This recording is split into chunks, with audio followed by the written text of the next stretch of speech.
Prayer பண்ணுங்க.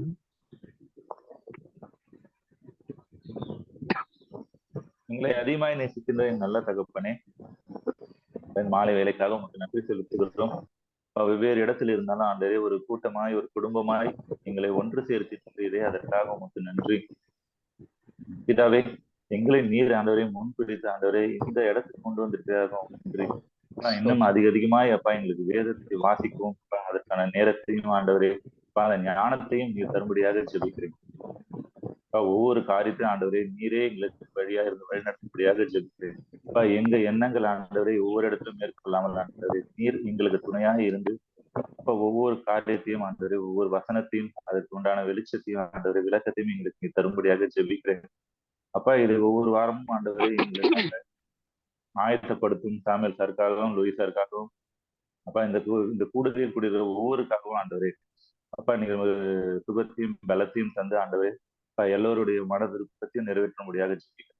துதி கன மகிமை யாவும் உமக்கே செலுத்துகிறோம். எங்கள் மீட்பரும் ரட்சகரும் எங்கள் ஆண்டவரும் ஆகிய இயேசு கிறிஸ்துவ நாமத்தில் எடுக்கிறேன் ஜீவனும் நல்ல பிதாவே. ஆமென். ஆமென்.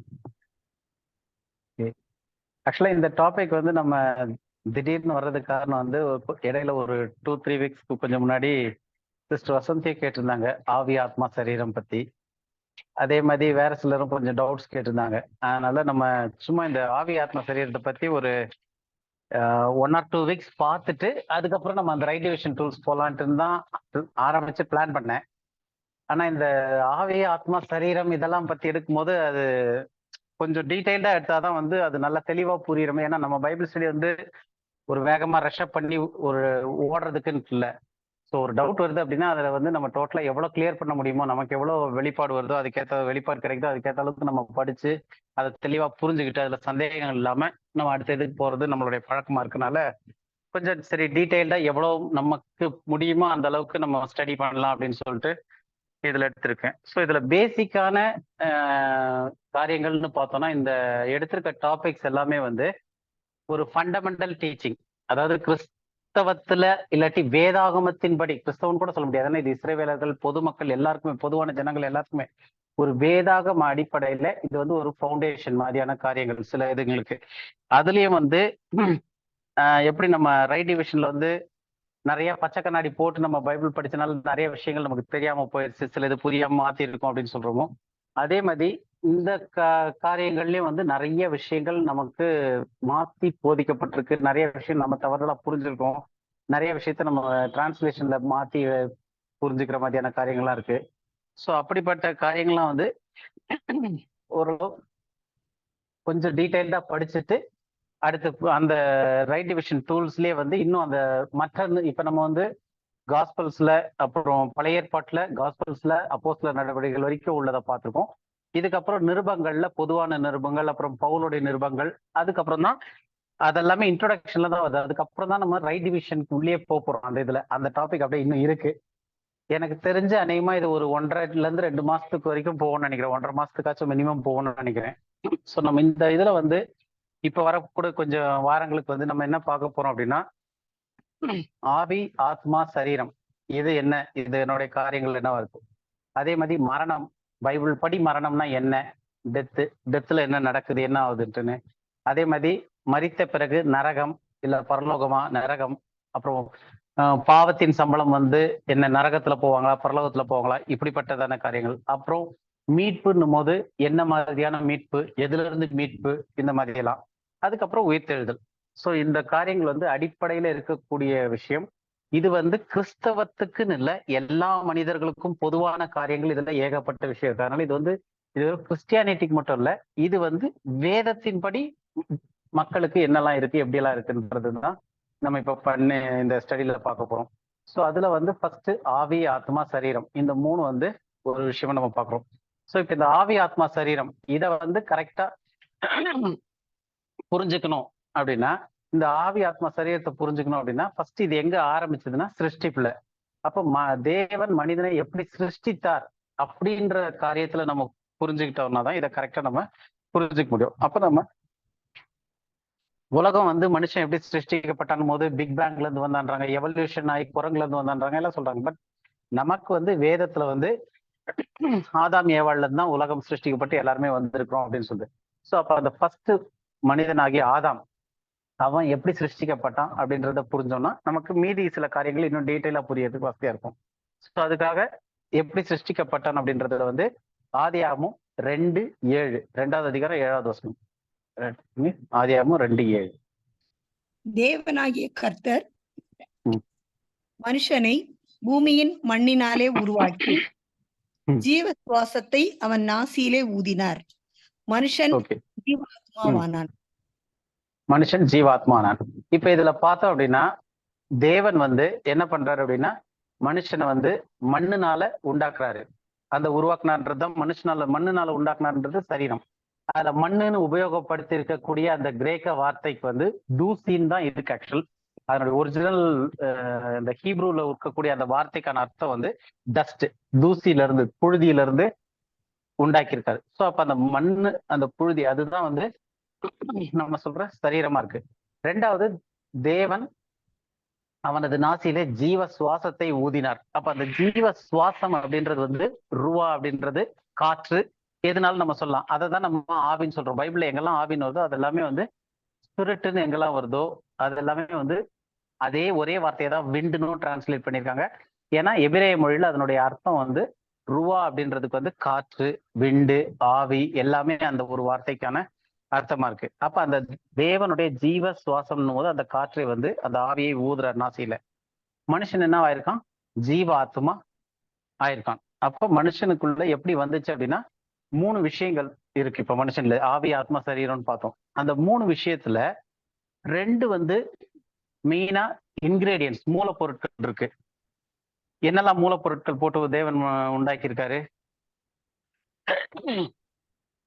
1 பூமியினுடைய தூசி, அதாவது மண். 2வது தேவனுடைய சுவாசம். இப்ப இந்த 2 பொருட்கள் தான் வந்து சேர்க்கப்பட்டிருக்கு. இந்த 2 பொருளினுடைய சேர்ந்ததுனால உருவாக்கப்பட்டது என்னது? மனுஷன், ஜீவ ஆத்மா. மனுஷன், அந்த வசனத்தை திரும்ப படிங்க 2:7. தேவனாகிய கர்த்தர் மனுஷனை பூமி மண்ணினாலே உருவாக்கி. போதும் போதும் போதும் போதும் போதும். மனுஷன் என்ன பண்றாரு?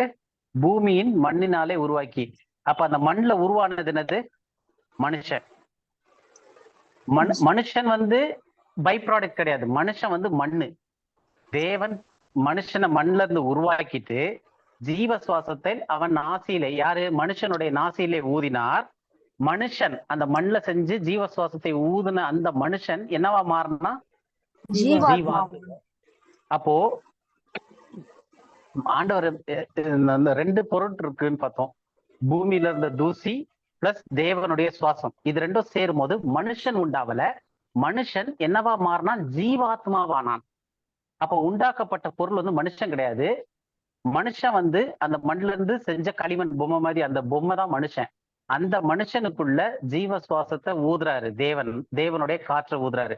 இது 2ம், இந்த மனுஷன் ஆகிய மண்ணும் தேவனுடைய ஜீவ சுவாசமாகிய அந்த காற்றும் சேரும் போது என்னவா அந்த மனுஷன் மாறுறான்? அவன் வந்து மனுஷன் ஜீவ ஆத்மா ஆனான். புரியுதா உங்களுக்கு? இப்ப மனுஷன் வந்து பை ப்ராடக்ட் கிடையாது. மனுஷன் வந்து ஒரு இன்கிரீடியன்ட், மண்ணு. அதை நம்ம மனுஷன்னு சொல்றோம். மண்ணுல செஞ்ச அந்த பொம்மைக்கு பேர், இப்ப ஏதாவது ஒரு பொம்மை செஞ்சு அந்த பொம்மைக்கு ஒரு பேர் கொடுத்துருப்போம் இல்லையா? அந்த பேர் தான் மனுஷன். ஆனா அது ஜீவாத்மா கிடையாது. அந்த மனுஷனுக்குள்ள தேவ ஆவி சேரும் போது அவன் என்னவா ஆகிறான்? அந்த மனுஷன் என்னவா மாறிட்டான்? இப்ப ஜீவாத்மா ஆனான். இது புரியுது இல்லையா உங்களுக்கு? அப்போ மனுஷன் வந்து என்னவா ஆயிருக்கிறான் அப்படின்னா ஜீவாத்மா ஆயிருக்கிறான். அப்ப இதுல வந்து நம்ம பார்த்தோம் அப்படின்னா பூமியின் தூசின்றது வந்து பூமியில இருந்து வந்திருக்கு. தேவனுடைய சுவாசம்ன்றது தேவன்கிட்ட இருந்து வந்திருக்கு. இது 2ம் சேர்ந்து அந்த மனுஷன் என்னவா மாறினானோ அந்த ஜீவ ஆத்மான்னு மாறி இருக்கான் இல்லையா? அந்த ஜீவ ஆத்மா எங்க இருந்து வந்துச்சு? யாராவது பதில் சொல்லிட்டே வாங்க அப்படியே கொஞ்சம். ஏன்னா எனக்கு இன்னைக்கு இருமல் ரொம்ப ஜாஸ்தியா இருக்கு. பிதாவினிடத்துல இருந்து வந்தது. அப்படி எங்க வசனம் இருக்கு? அப்படி வசனம் இருக்கா? ஏன்னா நம்ம ஒண்ணு பைபிள் ஸ்டடி பண்றோம் அப்படின்னா நம்ம ஏதாவது வசனம் அடிப்படையில தான் படிக்கணும். தேவன் தந்து வந்திருக்கு. தேவனாகிய கர்த்தர் மனுஷனை பூமியின் மண்ணினாலே உருவாக்கி ம் ஜீவ சுவாசத்தை அவன் நாசியிலே ஊதினார். ம் தேவனாகிய ஊதினார். மனுஷன் ஜீவாத்மாவானான். அப்போ தேவனாகிய கர்த்தர் மனுஷனை பூமியின் மண்ணினாலே உருவாக்கி, அப்ப தேவன் வந்து கிரியேட்டர். அவர் கிரியேட் பண்றாரு. என்ன கிரியேட் பண்றாரு? மனுஷனை வந்து மண்ணுல உருவாக்குறாரு. உருவாக்கிட்டு அவர்கிட்ட இருக்கிற ஜீவ சுவாசத்தை அந்த மண்ணுக்குள்ள ஊதுறாரு. அந்த மண்ணுக்கு பேர் என்ன வச்சிருக்காரு? மனுஷன். அந்த மண்ணுக்கு ஜீவ சுவாசத்தை ஊதுனோடனே அந்த மனுஷன் என்னவா ஆயிட்டான்? ஜீவ ஆத்மா ஆயிட்டான். ஜீவ ஆத்மா ஆனான். அப்போ இதுல வந்து ஜீவ ஆத்மான்னும் போது நம்ம ஆவி ஆத்மா சரீரம்னு சொல்றோம். இதுல சரீரம் வந்து மண்ணு, அதுதான் மனுஷன் அப்படின்னு சொல்லுது. அந்த மனுஷனை மண்ணுல உண்டாக்கினாரு, அது சரீரம். அடுத்தது ஆவி தேவனுடைய நாசிலிருந்து ஊதப்பட்டது, அதை வந்து நம்ம ஆவின்னு சொல்றோம். ஸ்பிரிட், அந்த சுவாசம். இது ரெண்டும் சேர்ந்த உடனே அந்த மண்ணா இருந்த மனுஷன் என்னவாவோ மாறியிருக்கான். என்னவா மாறியிருக்கான்னா ஜீவாத்மா. இப்ப நம்ம இதுல இருந்து எப்படி பிரிச்சு பார்க்கலாம் அப்படின்னா, சரீரம் வந்து செத்துச்சுன்னா சரீரம் மண்ணுக்கு போயிருது. ஏன்னா அது அங்கிருந்து வந்திருக்கு. அது ஒரு மூலப்பொருள். ஒரு ப்ராடக்ட் செய்யறதுக்கு ஒரு விஷயம் செய்யறோம் அப்படின்னா அதனுடைய மூலப்பொருள் ஒண்ணு போடுறோம். அந்த மூலப்பொருள்ல ஒரு பொருள் வந்து மண்ணு. அப்போ ரெண்டாவது பொருள் என்ன போட்டிருக்கோம் அப்படின்னா ஆவி. இது ரெண்டுக்கும் எங்க இருந்து வந்துச்சுன்னு கேட்டா தெரியும். ஏன்னா மண் எங்க இருந்து வந்துச்சு? பூமியில இருந்து ஆண்டவர் எடுத்திருக்காரு. ஜீவ சுவாசம் எங்க இருந்து வந்துச்சு? ஆண்டவரே அவன் சுவாசமா ஊதுறாரு. இது ரெண்டும் எங்க இருந்து வந்துச்சுன்னு தெரியும். அது ரெண்டும் சேர்ந்துருக்குன்னு தெரியும். இந்த ரெண்டும் சேர்ந்த உடனே அந்த பொம்மை மனுஷன்ற மண்ணு அது என்னவா மாறிடுச்சு? அது ஜீவா ஆத்மாவா மாறிடுச்சு. அப்ப அந்த ஜீவ ஆத்மா எங்க இருந்து வந்துச்சுன்னு கேட்டா அதுக்கு ஒரு சோர்ஸ் இருக்கா? இப்ப மண்ணுல சரீரம் வந்து மண்ணுல இருந்து வந்துச்சு, ஆவி தேவன்கிட்ட வந்துச்சு, ஜீவாத்மா எங்க இருந்து வந்துச்சு? ஏதாவது கெஸ் பண்ண முடியுதா சார்? இது ரெண்டும் சேர்ந்து தானே சார் ஜீவாத்மா. சேர்ந்ததுனால தானே ஜீவாத்மா. அப்ப ஜீவாத்மா எங்க இருந்து வந்துச்சு? கர்த்தர்ட்ட தான் வந்திருக்கும். ஆண்டவர் இல்ல. மூச்சு அந்த இல்ல. பிரெத்ல இருந்து. இல்ல, ஜீவ ஆத்மா என்பது எங்க இருந்தும் வரல, அது உருவாக்கப்பட்டது. பிராண்ட் நியூ ப்ராடக்ட், ஒரு புது பொருள். இப்ப இதை இன்னும் தெளிவா புரிஞ்சுக்கணும் அப்படின்னா, இப்போ ஒரு செயின் இருக்கு. ஒரு செயின் செய்யறோம்னா அந்த செயின்ல வந்து என்னெல்லாம் மூலக்கூறுகள் இருக்கும்? கோல்டு வேணும். கோல்டு வேணும். வேற? அப்புறம் அந்த இன்ஸ்ட்ருமெண்ட்ஸ் வேணும் செய்யறதுக்கு, செயின் அது செய்யறதுக்கு. செய்யறது அது ஆண்டவர் செய்யறாரு. நான் செய்யறது வந்து அந்த மூலப்பொருட்கள். எதெல்லாம் சேர்த்து செஞ்சோம்னா நமக்கு செயின் கிடைக்கும்? கோல்டு, ரா மெட்டீரியல் வேணும், ஃபயர் வேணும். Fire okay. வேணும், அது மெட்டல ஃபயர் வந்து உருவாக்குறது. அது உருவாக்குறதுக்கு. நான் சொல்றது வந்து இல்ல. இன்கிரீடியன்ஸ். இப்ப டீ போடுறோம்னா டீ தூள் வேணும், சர்க்கரை வேணும், பால் வேணும் அப்படின்னு சொல்றோம் இல்லையா? அந்த மாதிரி ஒரு செயின் செய்யணும், ஒரு கோல்டு ஆர்னமெண்ட் செய்யணும் அப்படின்னா, செயின் செய்யணும் அப்படின்னா அதுக்கு தங்கம் வேணும், அதோட சேர்த்து தங்கம் காப்பர் வேணும், வேணும். கேடியம் வேணும், காப்பர் கேடியம். வேணும். அதான் கேடியம் கேடியம் வேணும், தான் காப்பர் வேணும். காப்பர்ன்றாங்க. ஓகே. இப்ப நம்ம வந்து தங்க செயின் செய்யறதுக்கு ஒரு மூலப்பொருள் வந்து தங்கம்னு வச்சுக்கலாம், இன்னொன்னு வந்து காப்பர். அப்ப உதாரணத்துக்கு இப்ப தேவன் வந்து மண்ணுல இருந்து எடுத்து மனுஷனை செஞ்சார் இல்லையா? இதை வந்து நம்ம காப்பர்னு வச்சுக்கோம். அந்த ஒரு மூலக்கூறு இருக்கு. அடுத்தது தங்கம். தங்கமும் தேவை அது செயின் செய்யறதுக்கு. அப்ப தேவனுடைய சுவாசம் தங்கம். இது ரெண்டையும் போட்டு தேவன் அந்த ஒரு ப்ராசஸ் பண்றாரு. அது எரிக்கிறாங்க, வைக்கிறாங்க, எதுவும் செய்யறாங்க. ப்ராசஸ் பண்ணி நம்ம கையில வரும்போது அது ஒரு செயினா இருக்கு. அப்ப நம்ம அதுக்கு ஒரு பேர் வைக்கிறோம், அந்த செயின். இந்த செயின் எங்க இருந்து வந்துச்சு அப்படின்னு கேட்டா அது தங்கத்திலயும் இருக்கு, அந்த காப்பர்லயும் இருக்கு. ரெண்டும் சேர்ந்து ஒரு பொருளா உருவாக்கப்பட்டிருக்கு. தங்கம் எங்க இருந்து வந்துச்சுன்னா மண்ணுல இருந்து இங்க இருந்து வந்துச்சுன்னு சொல்லலாம், காப்பர் இங்க இருந்து வந்துச்சுன்னு சொல்லலாம். செயின் அது எங்க இருந்து வரல, அது புதுசா செய்யப்பட்டது. புரியுதா உங்களுக்கு இது வரைக்கும்? புரியுது. அப்போ செய்யப்பட்ட ஒரு பொருள் தான் ஜீவ ஆத்மான்றது. அப்போ அந்த ஜீவ ஆத்மாக்கு எங்கேயும் எங்க இருந்தும் அது வரல, அது அந்த ஸ்பாட்ல எல்லாத்தையும் ரெண்டு இதை சேர்த்து உருவாக்கப்பட்டிருக்கு. அப்ப ரெண்டு இது சேர்த்தாங்களே, அது எங்க இருந்துச்சுன்னு தெரியுமானா தெரியும். மண்ணு வந்து பூமியில இருந்து வந்துச்சு, அதுதான் சரீரம். ஆவி சுவாசிக்கிறது தேவன்கிட்ட இருந்து வந்துச்சு, அது தேவனுடையது, இது பூமியினுடையது. இது ரெண்டு பொருள் இருக்கு. இது ரெண்டும் எங்க இருந்து வந்துச்சுன்னு தெரியுது. இந்த ரெண்டு பொருளையும் ஒன்னா சேர்க்கும் போது வேற ஒரு ப்ராடக்ட் உருவாகுது. எப்படி? செயின், வளையல். இப்ப அதே தங்கமும் செம்பு காப்பரும் வச்சு வளையல் செய்யலாம், பிரேஸ்லெட் செய்யலாம், செயின் செய்யலாம், என்ன வேணா செய்யலாம், விதவிதமான ஆர்னமெண்ட் செய்யலாம். அப்ப ஒவ்வொன்றும் ஒரு ஜீவ ஆத்மா மாதிரி உருவாகுது. இன்கிரீடியன்ட்னுடைய சோர்ஸ் என்னதுன்னா தங்கம், காப்பர். இது ரெண்டையும் சேர்த்து செய்த கலவைகள் தான் ஆர்னமெண்ட்ஸ்ன்ற பேர்ல வருது. புரியுதா உங்களுக்கு?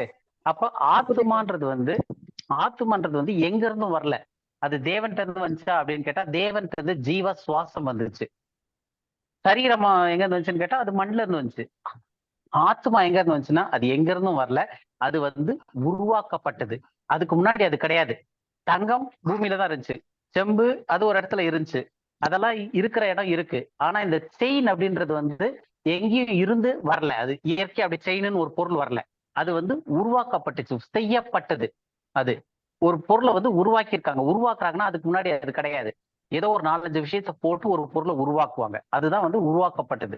இப்ப மாடு நமக்கு டைரக்டா டீயாவே கொடுக்காது. அப்ப மாடு ஒரு பால் கொடுக்குது, அது ஒரு இன்கிரீடியன்ட். எங்க இருந்துச்சு? பால்ல இருந்துச்சு. தேயிலை எங்க வருது? மண்ணுல, செடியில, இந்த தோட்டத்துல இருந்து வருது. அப்ப அந்த மாதிரி 2 விஷயத்தையும் ஒன்னா உள்ள போடும்போது நமக்கு டீன்ற ஒரு ப்ராடக்ட் வருது அப்படின்னா, அப்ப டீ எங்க இருந்துச்சுன்னா அது டீ எங்கேயும் தனியா விளையாது. ஆனா பால் எங்க இருந்துச்சுன்னு தெரியும், தேயிலை எங்க இருந்துச்சுன்னு தெரியும். உங்களுக்கு இந்த கான்செப்ட் இப்ப புரிஞ்சிருக்கும்னு நினைக்கிறேன். புரியுது இல்லையா? அப்ப புரியுது சார். ஆவி ஆவி ஆத்மா சரீரத்திற்கும் எங்க இருந்து வந்துச்சுன்னு ஒரு இடம் இருக்கு, அது ஒரு பொருள் இருக்கு. அதே மாதிரி ஜீவ சுவாசம்ன்றதும் தேவனுடைய சுவாசம், அவர் ஆவியில நாசியில ஊதுனது எங்க இருந்து வந்துச்சுன்னு தெரியும். அதுவும் ஒரு பேரண்ட் பிளேஸ் இருக்கு, அது இந்த இடத்துல இருந்து வந்திருக்கு. ஆனா உருவாக்கப்பட்ட ஆத்மா எந்த இடத்துக்கும் போகல. இது ஏன் நம்ம இவ்வளவு எம்பசைஸ் பண்ணி இங்க புரிஞ்சுக்கிறதுக்கு ட்ரை பண்றோம் அப்படின்னா, நம்ம மரணத்தை பத்தி பார்க்கும்போது, ஏன்னா மனுஷனுடைய உருவாக்குதல் எப்படி இருக்குன்னா, மனுஷனுடைய மரணம் எப்படி இருக்கும்ன்றத புரிஞ்சுக்கணும்னா இது முதலாவது நமக்கு அடிப்படையில நல்ல ஆழமா புரிஞ்சுக்கணும். ஓகேவா? இப்போ நமக்கு தெளிவா தெரியும், இந்த 3 ப்ராடக்ட்ல ஆத்மான்றது ஒண்ணுதான் உருவாக்கப்பட்ட ஒரு பொருள். சரீரமும் ஆவியும் எங்க இருந்தோ வந்த பொருட்கள், அது ரெண்டையும் சேர்த்து கலவையாக்கி புதுசா உருவாக்கப்பட்டதுதான் ஜீவ ஆத்மா. அந்த ஆத்மா உருவாக்கப்பட்டிருக்கு. ஓகேவா? இப்ப அடுத்தது, இந்த பூமியில இருந்து, தூசியில இருந்து சரீரத்தையும், அப்புறம் தேவனுடைய ஆவி அதுல இருந்து வந்த ஜீவ சாஸ்வத்தையும் ஒன்றாக்கி நமக்கு இப்போ ஒரு ப்ராடக்ட் கிடைச்சிருக்கு. 3வது ஒரு ப்ராடக்ட், அது என்னன்னா ஜீவ ஆத்மா. இப்ப இந்த 3 விஷயத்துல ஆவி, ஆத்மா, சரீரம், இதுல எதுல ஜீவன் இருக்கு? ஜீவாத்மா. ஜீவ ஆத்மாலதான், ஆத்மால ஜீவன் இருக்கு. அந்த ஆத்மா ஜீவ ஆத்மாவா? அதுக்கு ஜீவன் எப்படி வந்துச்சு அந்த ஆத்மாக்கு? அது ஆண்டவர் உருவாக்குனாரு சொல்லுங்க. ஆண்டவர் உருவாக்குனதுல ஆண்டவர் தன்னுடைய ஜீவ சுவாசத்தை அவன் நாசியிலே ஊதினார். அப்போ ஆண்டவர் அவருக்குள்ள ஜீவன் இருக்கு. அந்த ஜீவனை ஒரு சுவாசமா, காற்றா, நம்ம தமிழ்ல அழகா டிரான்ஸ்லேஷன் இருக்கும். அதாவது நம்ம மூச்சு விடுறோம் இல்லையா, ஆக்சிஜன், அதுக்கு தமிழ்ல பிராணவாயுன்னுவாங்க. அப்போ ஆக்சிஜன்றதுலதான் அந்த பிராணன், உயிர் இருக்கு, உயிர் காற்று. அப்ப அந்த உயிர் காற்று, அந்த மாதிரியான உயிர் இருக்கக்கூடிய அந்த ஜீவ சுவாசத்தை தேவன் அவருக்குள்ள இருக்கிற ஒரு ஜீவனை வச்சு அந்த சுவாசத்தை மனுஷனுக்குள்ள ஊதுறாரு. ஊதின பிறகு மனுஷன் புதுசா சிருஷ்டிக்கப்பட்ட அந்த ஆத்மா ஒண்ணு உருவாக்கப்படுது இல்லையா, அந்த உருவாக்கப்பட்ட ஆத்மாக்கு ஜீவன் அளிக்கப்படுது. எதுல இருந்து அளிக்கப்பட்டுச்சு? தேவனுடைய சுவாசத்துல இருந்து அந்த பொருளுக்கு ஜீவன் அளிக்கப்பட்டுச்சு. இப்போ உருவாக்கப்பட்ட அந்த ஆத்மா என்னவா மாறி இருக்கு? ஜீவ ஆத்மாவா மாறி இருக்கு. அப்போ இப்ப மனுஷன்ல என்னெல்லாம் பொருள் இருக்குன்னா, சரீரம், ஆவி, ஆத்மா, சரீரம். இந்த இதுல ஆவி தேவன்கிட்ட வந்தது, அது ஜீவனோட தான் இருந்துச்சு, தேவனுடைய சுவாசம் அது ஓடிக்கிட்டு இருக்கு. மண்ணு, அதுல ஒண்ணுமே கிடையாது, ஜீவன் கிடையாது. மண்ணு, மனுஷன்றது அந்த மண்ணு தான், அதை செஞ்சாரு. அப்ப அந்த ஆத்மா உருவாக்கப்பட்டுச்சு. அதுக்கு பேர் வைக்கும் போதே எப்படி வைக்கிறாரு? ஜீவ ஆத்மா ஆனான்.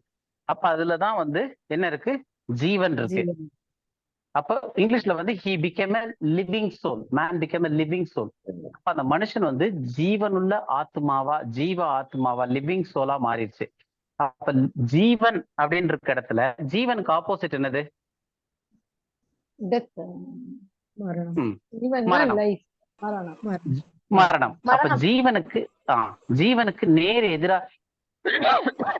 இருக்கக்கூடியது மரணம். அப்ப நம்ம ஜீவ ஆத்மாவை ஏன் நம்ம இவ்வளவு கான்சென்ட்ரேட் பண்ணி படிக்கிறோம்னா, இதனுடைய ஆப்போசிட் தான் மரணம். அப்போ இந்த மரணத்தை புரிந்து கொள்றதுக்கு இந்த ஒரு கான்செப்ட் ரொம்ப அவசியமா இருக்கு. அதனால நம்ம இப்ப படிச்சோம். இப்ப நம்ம பார்த்ததுல ஃபர்ஸ்ட் ஆவி, ஆத்மா, சரீரம் எப்படி உருவாக்கப்பட்டுச்சு, அதுல ரெண்டுத்துக்கும் சோர்ஸ் எங்க இருந்து வந்துச்சு, 3வது ஒரு பொருள் உருவாக்கப்பட்டிருக்கு, அதுதான் ஜீவ ஆத்மா. அது மனுஷன் கிடையாது, மனுஷன் தான் மண்ணுல செய்யறாரு. அந்த மனுஷனுடைய நாசியில ஜீவ சுவாசத்தை ஊதுறாரு. அந்த மனுஷன் ஜீவ ஆத்மாவா ஆயிட்டான். அப்ப அந்த ஆக்கப்பட்ட மனுஷன் தான் என்னது, ஜீவ ஆத்மா அப்படின்றது. அவன் தான் வந்து எல்லாத்துக்கும் நடக்கிறான், வைக்கிறான், எல்லாம் செய்யறான். ஏன்னா அவனுக்குள்ள ஜீவன்றதை வச்சு தேவன் உண்டாக்கிட்டாரு. இதுதான் வந்து மனுஷனுடைய சிருஷ்டிப்புல நடந்த விஷயம். இப்ப அடுத்தது நிறைய தியாலஜிக்கல் இதுல வந்து என்ன சொல்றாங்கன்னா, இந்த ஆவி, ஆத்மா, சரீரம் இதை புரிஞ்சுக்கிறதுல வந்து ரொம்ப குழப்பம் இருக்கும், அவங்களுக்கு கன்ஃபியூஷன் இருக்கு. என்ன கன்ஃபியூஷன் அப்படின்னு பார்த்தோம்னா, சரீரத்தை பார்க்க முடியுது, வெளியே பார்க்குறோம், எல்லாரும் நடக்கிறோம், பேசுறோம், எல்லாம் செய்யறோம். ஆனா இந்த ஆவியும் ஆத்மாவும் தனித்தனியா இல்ல ஒரே இதா அப்படின்னு சொல்லிட்டு. ஆனா பல தியாலஜிக்கல் டீச்சிங்ஸ்ல என்ன அப்படின்னா, ஆவி, ஆத்மா இது ரெண்டையும் வந்து சைமல்டேனியஸா வேதத்துல யூஸ் பண்றாங்க. ஒண்ணு ஆவியும் சொல்லலாம், இல்ல ஆத்மாவும் சொல்லலாம் அப்படின்னு சொல்லிட்டு ஒரே விஷயத்த சொல்றதுக்கு ரெண்டு பெயர்களால அழைக்கிறாங்க, வெவ்வேறு பேர்ல அழைக்கிறாங்க அப்படின்னு சொல்லிட்டு சில தியாலஜிக்கல் டீச்சிங்ஸ்ல நம்புறாங்க. அவங்க ஏன் அப்படி நம்புறாங்க அப்படின்னு சொல்லிட்டு ஒரு 2-3 வசனம் நிறைய இருக்கு. இந்த மாதிரி ஒரு 2-3 வசனம் படிப்போம். லூக்கா முதல் அதிகாரம் 46-47 2 வசனம் சரிங்க.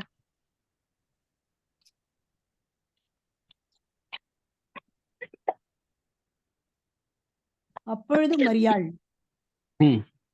என் ஆத்துமா கர்த்தரை மகிமைப்படுத்துகிறது, என் ஆவி என் இரட்சகராகிய தேவனில் களி கூறுகிறது. ரெண்டுமே மரியாளுடைய உள்ளான, அதாவது உள்ளான ஒரு காரியத்தை சொல்றதுக்கு, ஒரே விஷயத்த சொல்றதுக்கு ஒரு டைம் ஆத்மானும் இன்னொரு டைம்ல ஆவினும் சொல்லி சொல்றாங்க. அப்படி ரெண்டுமே வந்து உள்ள கர்த்தரை தேடக்கூடிய ஒரு காரியமா இருக்கு. அவங்களுடைய ஸ்பிரிட், அந்த ஒரு எமோஷன், அந்த இது அதை சொல்றதுக்கு ஆவி, ஆத்மான்னு ரெண்டு வார்த்தையுமே ஒரே மாதிரியான காரியத்துக்கு பயன்படுத்தியிருக்காங்க. அதனால ரெண்டுமே வந்து வேற வேற சொல்லா இருந்தாலும் அதனுடைய பயன்பாடும் செயல்பாடும் ஒரே மாதிரியே வரனால, என் ஆத்மாவும் இப்படி பண்ணுது, என்னுடைய ஆவியும் இது பண்ணுது அப்படின்னு சொல்லும்போது ஆத்மாவும் ஆவியும் ஒன்னே தான். முதல் வாட்டி சொல்லும் போது ஆத்மா கர்த்தரை மகிமைப்படுத்துகிறதுன்றாங்க, ரெண்டாவது வாட்டி என் ஆவி இரட்சகராகிய தேவன் களி கூறுகிறது அப்படின்னு சொல்லிட்டு ரெண்டுத்தையுமே வேற வேற வார்த்தைகள் தான் இருக்கிறனால, அதாவது பைபிள்ல நிறைய இடத்துல ஆவின்னு சொல்லுது, சில இடத்துல ஆத்மான்னு சொல்லுது. அதனால ஆவி, ஆத்மா ரெண்டுமே இன்டர்சேஞ்சபிளா மாத்திக்க முடியும். ரெண்டுமே உள்ளான ஒரு விஷயம் தான் மனுஷனுக்கு. அதனால 3 விஷயம் கிடையாது மனுஷனுக்குள்ள, ஆவி, ஆத்மா, சரீரம்ன்றது கிடையாது. மனுஷனுக்கு சரீரம் இருக்கு, சரீரத்துக்குள்ள ஆவி, ஆத்மான்னு சொல்லக்கூடிய ஒரு பொருள் இருக்கு. அது வந்து எப்படி வேணா நம்ம மாத்தி மாத்தி சொல்லிக்கலாம் அப்படின்னு சொல்லிட்டு ஒரு தியாலஜிக்கல் டீச்சிங் இருக்கு. அதுக்கு இந்த வசனம் ஒண்ணு. இன்னொன்னு அதே மாதிரி 2 வசனம் பார்த்துடலாம். யோபு 7வது அதிகாரம் 11வது வசனம். யோபு 7:11. ஆகையால் நான் என் வாயை அடக்காமல் என் ஆவியின் வேதனையினால் பேசி என் ஆத்மத்தின் கசப்பினால் அங்கலாய்ப்பேன். ஓகே, இப்ப இதுலயும் வந்து ஆவியின் வேதனையினாலே பேசி என் ஆத்மாவின் கசப்பினாலே அங்கலாய்த்தேன். அப்ப அவனுடைய ஃபீலிங்ஸை வந்து எக்ஸ்பிரஸ் பண்றதுக்கு, யோபனுடைய ஃபீலிங்ஸ் எக்ஸ்பிரஸ் பண்றதுக்கு முதல்ல ஃபர்ஸ்ட் ஆவின்னு சொல்றாரு, அடுத்து ஆத்மான்னு சொல்றாரு. அது மொத்தம் ரெண்டுத்துலயும் வந்து வேற வேற வார்த்தை யூஸ் பண்ணியிருந்தாலும் அந்த ஒரு சூழ்நிலை, அந்த அனுபவம், உள்ளான மனுஷன் ஃபீல் பண்ணக்கூடிய அந்த ஒரு விஷயம், அது ஆவி, ஆத்மான்னு எந்த வார்த்தைனாலும் சொல்லலாம். ஏன்னா அது வந்து ஒரே இதை தான் குறிக்குது, ஒரே விஷயம் தான் மனுஷனுக்குள்ள இருக்கு. த இன்னர் மேன், அவ்வளவுதான். அது ஆவினும் சொல்லிக்கலாம், ஆத்மானும் சொல்லிக்கலாம் அப்படின்னு சொல்லிட்டு இந்த ஒரு வசனம் அது இது காட்டுறோம். அப்படின்னா இப்ப நம்ம ஸ்டடி பண்ணி முடிச்ச பிறகு வேற யாராவது கேட்டாங்கன்னா கூட நமக்கு குழப்பம் இருக்கக்கூடாது. அதுக்காக தான் இவ்வளவு தெளிவா போறோம். ஏன் இது வந்து தியாலஜிக்கலா இப்படி ஒரு டீச்சிங் இருக்கு, ஆனா இது கரெக்ட் கிடையாது அப்படின்னு பார்ப்போம். அடுத்தது கடைசியா ஒரு வசனம் பார்த்துடலாம். இதுல ஏசாயா 26:9. என் ஆத்துமா இரவிலே உம்மை வாஞ்சிக்கிறது, எனக்குள் இருக்கிற என் ஆவியால் அதிகாலையிலும் உம்மை தேடுகிறேன். உம்முடைய நியாய தீர்ப்புகள் பூமியிலே நடக்கும் போது பூச்சக்கரத்து குடிகள் நீதியை கற்றுக்கொள்வார்கள். ஓகே, இதுல சொல்லும் போதும் என் ஆத்துமா இரவிலே உம்மை வாஞ்சிக்கிறது, இங்க வந்து என் ஆவியில் அதிகாலையில் உம்மை தேடுகிறேன். அப்போ ராத்திரில ஆத்மா சொல்றது, காலையில ஆவியில சொல்றாரு அப்படின்னும் போது அந்த பொருள் என்ன அர்த்தப்படுதுன்னா, உள்ளான மனுஷன் அப்படி தேவனை துதிக்கிறதா, வாஞ்சிக்கிறதா, ராத்திரியும் பகலுமா வாஞ்சிக்கிறதா சொல்லுது அப்படின்ற மாதிரி சொல்லி, இதனால தனியா 3 கிடையாது, மனுஷனுக்குள்ள இருக்கிறது 2 பொருள் தான். ஒண்ணு ஆவி இல்ல ஆத்மான்னு சொல்லக்கூடிய ஒரு பொருளும், இன்னொன்னு மாம்சம், சரீரம். இது 2 தான் இருக்கு அப்படின்னு சொல்றாங்க. ஆனா ஆவி, ஆத்மா, சரீரம் இது 3ம் வந்து ஒரே மாதிரி இருந்தாலும் ஆனா உண்மையில தனித்தனியா வேற வேறையா இருக்கு. ஏன் அப்படின்னு நம்ம பார்த்தோம் அப்படின்னா, 1 தெசலோனிக்கேயர் 5:23 ஒரு வசனம் படிக்கலாம். 1 தெசலோனிக்கேயர் 5:23. சமாதானத்தின் தேவன் தாமே ம். உங்களை முற்றிலும் பரிசுத்தமாக்குவாராக. உங்கள் ஆவி, ஆத்மா, சரீரம் முழுவதும் நம்முடைய கர்த்தராகிய இயேசு கிறிஸ்து வரும்போது குற்றமற்றதா இருக்கும்படி காக்கப்படுவதாக.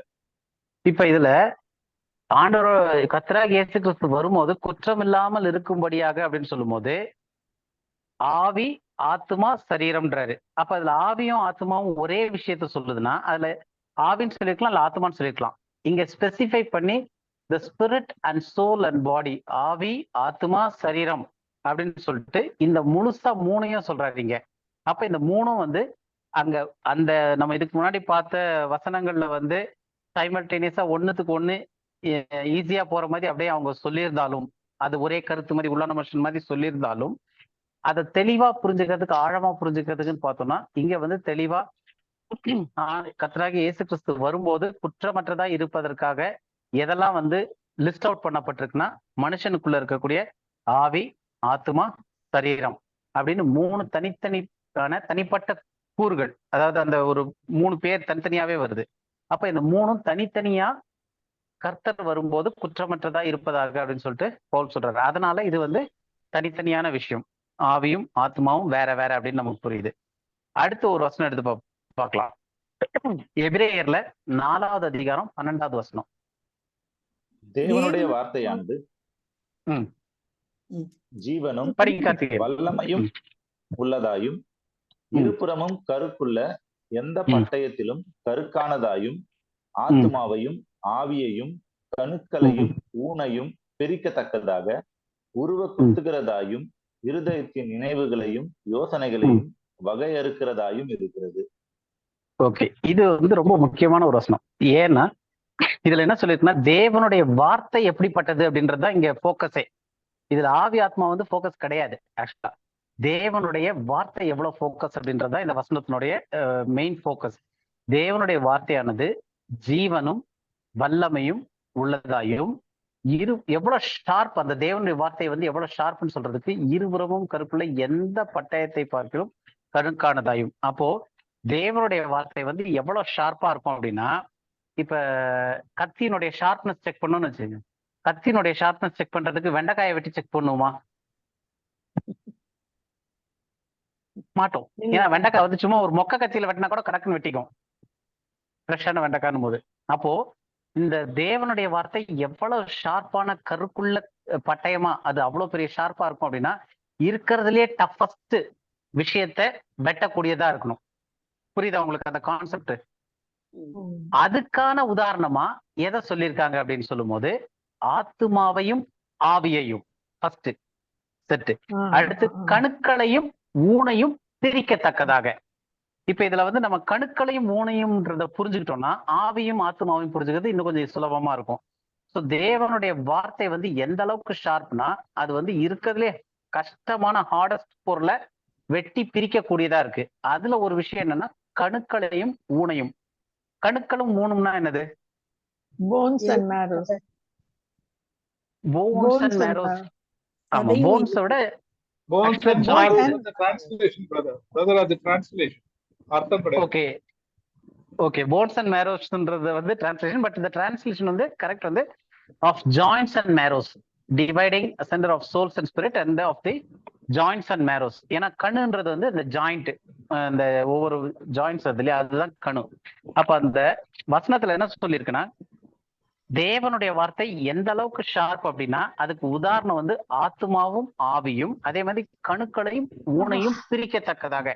அப்ப டஃபஸ்ட் பிரிக்கக்கூடியது என்ன அப்படின்னா கணுக்களையும் ஊனையும். ஏன் அப்படின்னா ஜாயிண்ட்ஸ்லயும் மேரோவையும் பிரிக்கணும் அப்படின்னா ரெண்டும் ஒன்னேவா வேற வேறையா? ஜாயிண்ட்டும் அந்த மேரோ வேற வேற வேற வேற. ஆனா ரெண்டும் எப்படி இருக்குன்னு பார்த்தோம்னா, அந்த ஒரு ஜாயிண்ட் எடுத்து வெட்டணும் அப்படின்னா அப்படியே அந்த எலும்பு ஜாயிண்ட்டுக்குள்ள ஃபுல்லா ஜூஸா நம்ம மென்னு கடிச்சு சாப்பிடும் போது அந்த ஜூஸ் மாதிரி வருது இல்லையா, அது மேரோ. அந்த சக்கையா துப்புறோம் இல்லையா, அது வந்து ஜாயிண்ட் எலும்பு. என்ன சிஸ்டர்?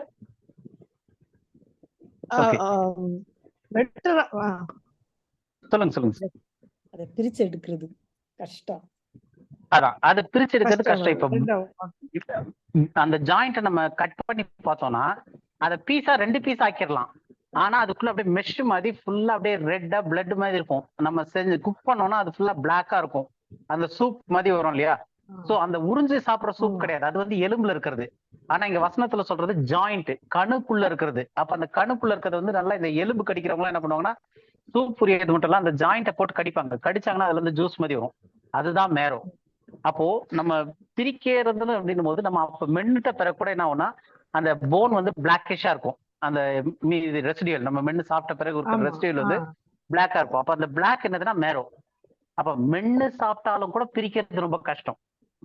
ஆனா நம்ம தனியா பார்த்தோம்னா ஜாயிண்ட்ன்றது எலும்போட சேர்ந்த ஒரு பகுதி, மேரோன்றது அதுக்கு உள்ள ரத்தத்தை உற்பத்தி பண்ணக்கூடிய ஒரு பகுதி. இது ரெண்டையும் தனித்தனியா பிரிக்கணும்னா தேவனுடைய வார்த்தை அப்படிப்பட்ட விஷயத்த பிரிக்கும் அப்படின்றாரு. அப்ப இது ரெண்டும் வேற வேற பொருள், பிரிக்கிறது ரொம்ப ரொம்ப கஷ்டம். ஆனா தேவனுடைய வார்த்தை அதை பிரிக்குது அப்படின்றதுக்கான உதாரணம் தான் இங்க கணுவையும் ஊனையும் பிரிக்கத்தக்கதாக. அப்ப அந்த மாதிரி தான் என்னது, இப்போ ஒரு வசனத்துல நம்ம பார்த்தோம்னா ஆத்மா ஆவின்ட்டு நாங்க முன்னாடி நம்ம பார்த்துட்டு இருந்தோம். அதை பார்த்தோன்னே அவங்க என்ன சொல்லிட்டாங்க, ரெண்டும் ஒரே தான், இது இன்டர்சேஞ்சபிளா இப்படி அப்படின்னு மாத்திக்கிறாங்கன்னு சொல்லிட்டு. அதே மாதிரி நம்ம இப்ப இது பண்ணோம், சூப் எலும்பு குழந்தை கூட அப்படின்னா என்ன அர்த்தம், அதை எடுத்து ஒற்றை தட்டி கொடுத்துருவோம். அப்ப ரெண்டும் ஒரே பொருளானா கிடையாது. இந்த எலும்பு மேரோ ஜாயிண்ட் வேற, அதுல இருக்கக்கூடிய சூப் வேற. அந்த மேரோன்றது போன் மேரோன்றது வேற, ஜாயிண்ட்ன்றது எலும்பு சம்பந்தப்பட்டது, போன் மேரோன்றது ரத்த சம்பந்தப்பட்டது, டோட்டலா வேற. ஆனா பிரிக்க முடியாத அளவுக்கு உள்ள பிணைஞ்சு இருக்கிறது. அதை பிரிக்கக்கூடியது தேவனுடைய வார்த்தை அப்படின்னு சொல்லிட்டு, அந்த தேவனுடைய வார்த்தை எவ்வளவு ஷார்ப்பான ஸ்வாட் அப்படின்ற மாதிரி கத்தின்றதுக்கு உதாரணம் சொல்றதுக்காக இதை உபயோகப்படுத்தப்பட்டிருக்கு. அதுல இருந்து நமக்கு என்ன புரிய வருதுன்னா, அப்படிப்பட்ட ஓமையில எதெல்லாம் சேர்ந்து வருதுன்னா ஆத்மாவையும் ஆவியையும் கணுக்களையும் ஊனையும் பிரிக்கத்தக்கதாக அப்படின்னும் போது, அப்ப ஆத்மாவையும் ஆவியும் பிரிக்கிறது அந்த அளவுக்கு கஷ்டமான ஒரு காரியம். ரெண்டும் அவ்வளவு பின்னி பிணைஞ்சிருக்கிற மாதிரி இருக்கு ஆவி ஆத்மாவும். ஆனா ரெண்டும் ஒன்னா அப்படின்னு கேட்டா கிடையாது. எப்படி எலும்பு தனி வேற ஒரு ஃபேமிலி, எலும்புன்றது வேற, ஊனுன்றது வந்து ரத்தத்தோட சம்பந்தப்பட்டு ரத்தம் உற்பத்தி ஆகிற இடம். அந்த மாதிரி ஆவியும் ஆத்மாவும் டோட்டலா வேற. ஆனா பிரிக்கிறது ரொம்ப ரொம்ப கஷ்டமான விஷயம், தேவனுடைய வார்த்தையை வச்சு பிரிக்கிற மாதிரியான ஒரு விஷயம். இது கிளியரா இருக்கா இது வரைக்கும்? ஓகே. அடுத்தது நம்ம நிறைய இதுக்கப்புறம் இந்த ஆவி ஆத்மா சரீரத்துல நிறைய டிஃபரன்ஸ் பார்ப்போம். ஃபர்ஸ்ட் இப்ப இது ஜஸ்ட் புரிஞ்சுக்கிறதுக்கு ஒரே ஒரு ஹிண்ட் கொடுக்குறேன். எசேக்கியேல் 18:4. எசேக்கியேல் 18:4.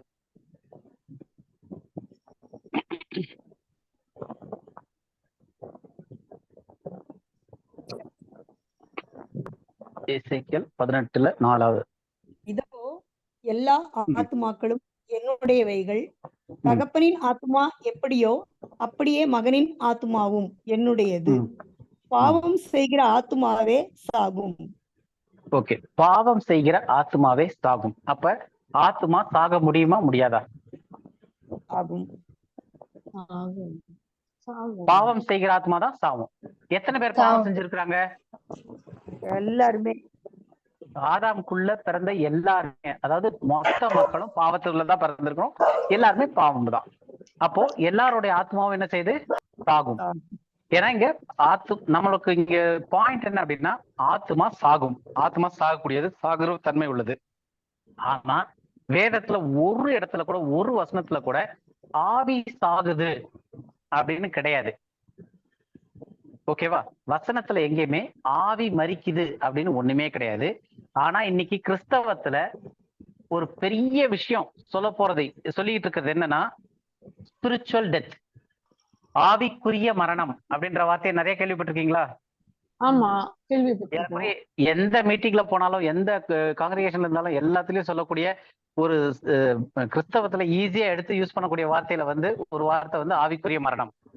ஆனா அந்த ஆவிக்குரிய மரணம் இல்ல ஆவி மரிக்கும் இல்ல ஆவிக்கு மரணம் உண்டு, இந்த கான்செப்டோ இல்ல இந்த வார்த்தைகளோ பைபிள்லயே கிடையாது.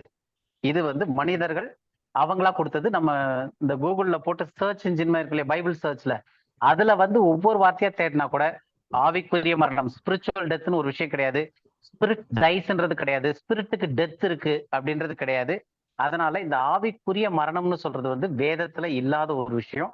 அது வந்து இங்க நம்ம ஃபர்ஸ்ட் ஒரு விஷயத்த நம்ம இங்க பிரேக் பண்ணிடுவோம்.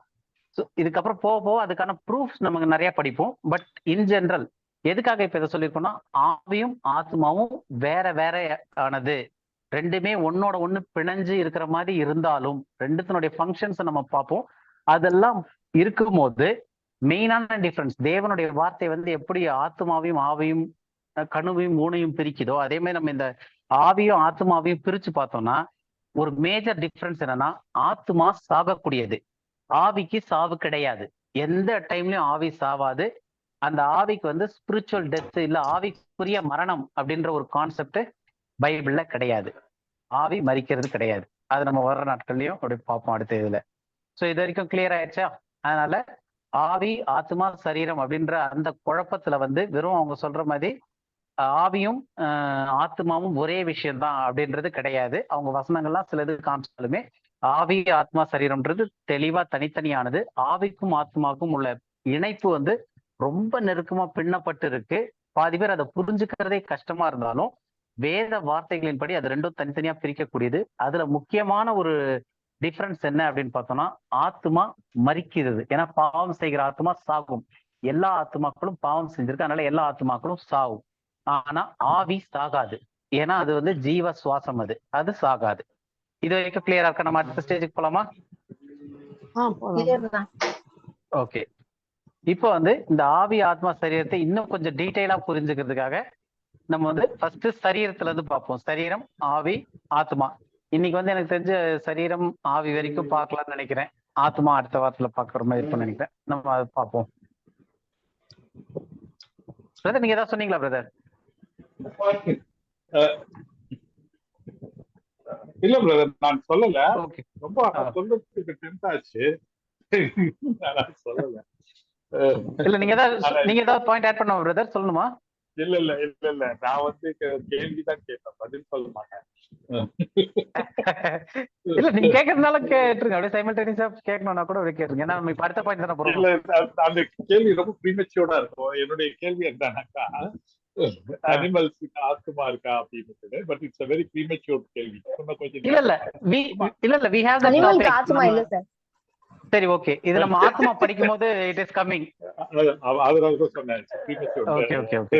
ஏன்னா ஓகே, நான் நினைச்சேன் இப்ப நம்ம பேசினதுல இருந்து क्वेश्चन வந்துச்சுன்னு. இல்ல இல்ல இல்ல. ஓகே ஓகே, அது நம்ம சோல் வரும்போது டீடைலா போட்டுருக்கேன் அது. Okay okay okay. சோ இப்போ நம்ம அக்கா என்ன சொன்னாங்கன்றது மட்டும் நான் எனக்கு தெளிவா தெரியுமா? அக்கா என்ன சொன்னாங்க? கண்மணி அது. ஓ கண்மணி என்ன சொல்றாங்க சார்? கண்மணி சார், அனிமலுக்கு ஆத்மா இல்ல சார். அப்படியாம்மா? சரிம்மா. ஆத்மா இல்லைங்க சார். ஓகே, ஏன்னா மனுஷன் தான் ஜீவாத்மா இருக்கான் இல்லையா? ஓகே சரி ஓகே. இப்ப சரீரம், அந்த சரீரத்துல பார்க்கும்போது அது வந்து பூமியினுடைய தூசியில இருந்து எடுக்கப்பட்டதான் சரீரம்னு சொல்றோம். பைபிள்ல வந்து இந்த சரீரம் அப்படின்னு சொல்லும் போது அந்த பல கோணல்கள்ல பல விஷயங்களுக்கு அந்த சரீரம்ன்ற வார்த்தை உபயோகப்படுத்தப்படுது. ஸோ அப்ப அந்த சரீரம் என்ன அப்படின்னு பார்த்தோம்னா, ஃபர்ஸ்ட் விஷயம் அந்த நம்ம சரீரம் அப்படின்னு சொல்லும் போது இந்த பிசிக்கல் பாடி, நம்ம இந்த ஃபிளஷ் சொல்றோம் இல்லையா, மாம்ச சரீரம். இந்த மாம்ச சரீரத்தை தான் வந்து பாடின்னு சொல்லுது.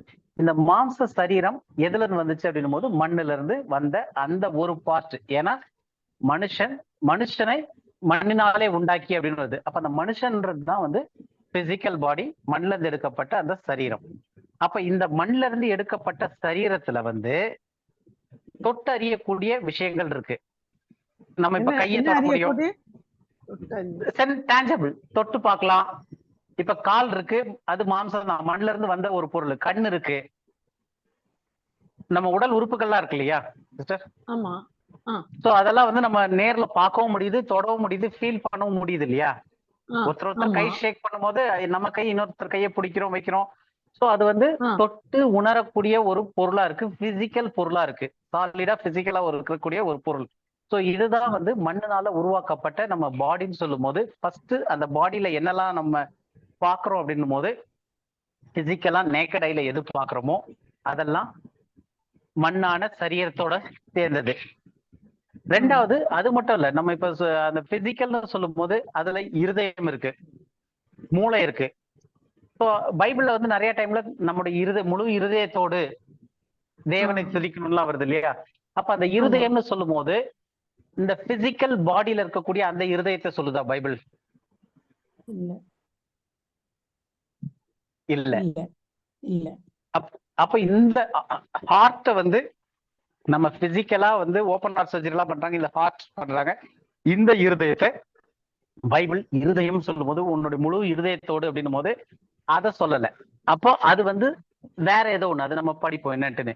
அப்போ ஆனா நமக்கு ஒவ்வொருத்தருக்கும் இருதயம் இருக்கானா இருக்கு. அப்ப அது என்னது? வெறும் ஒரு பம்பிங் ஆர்கன்.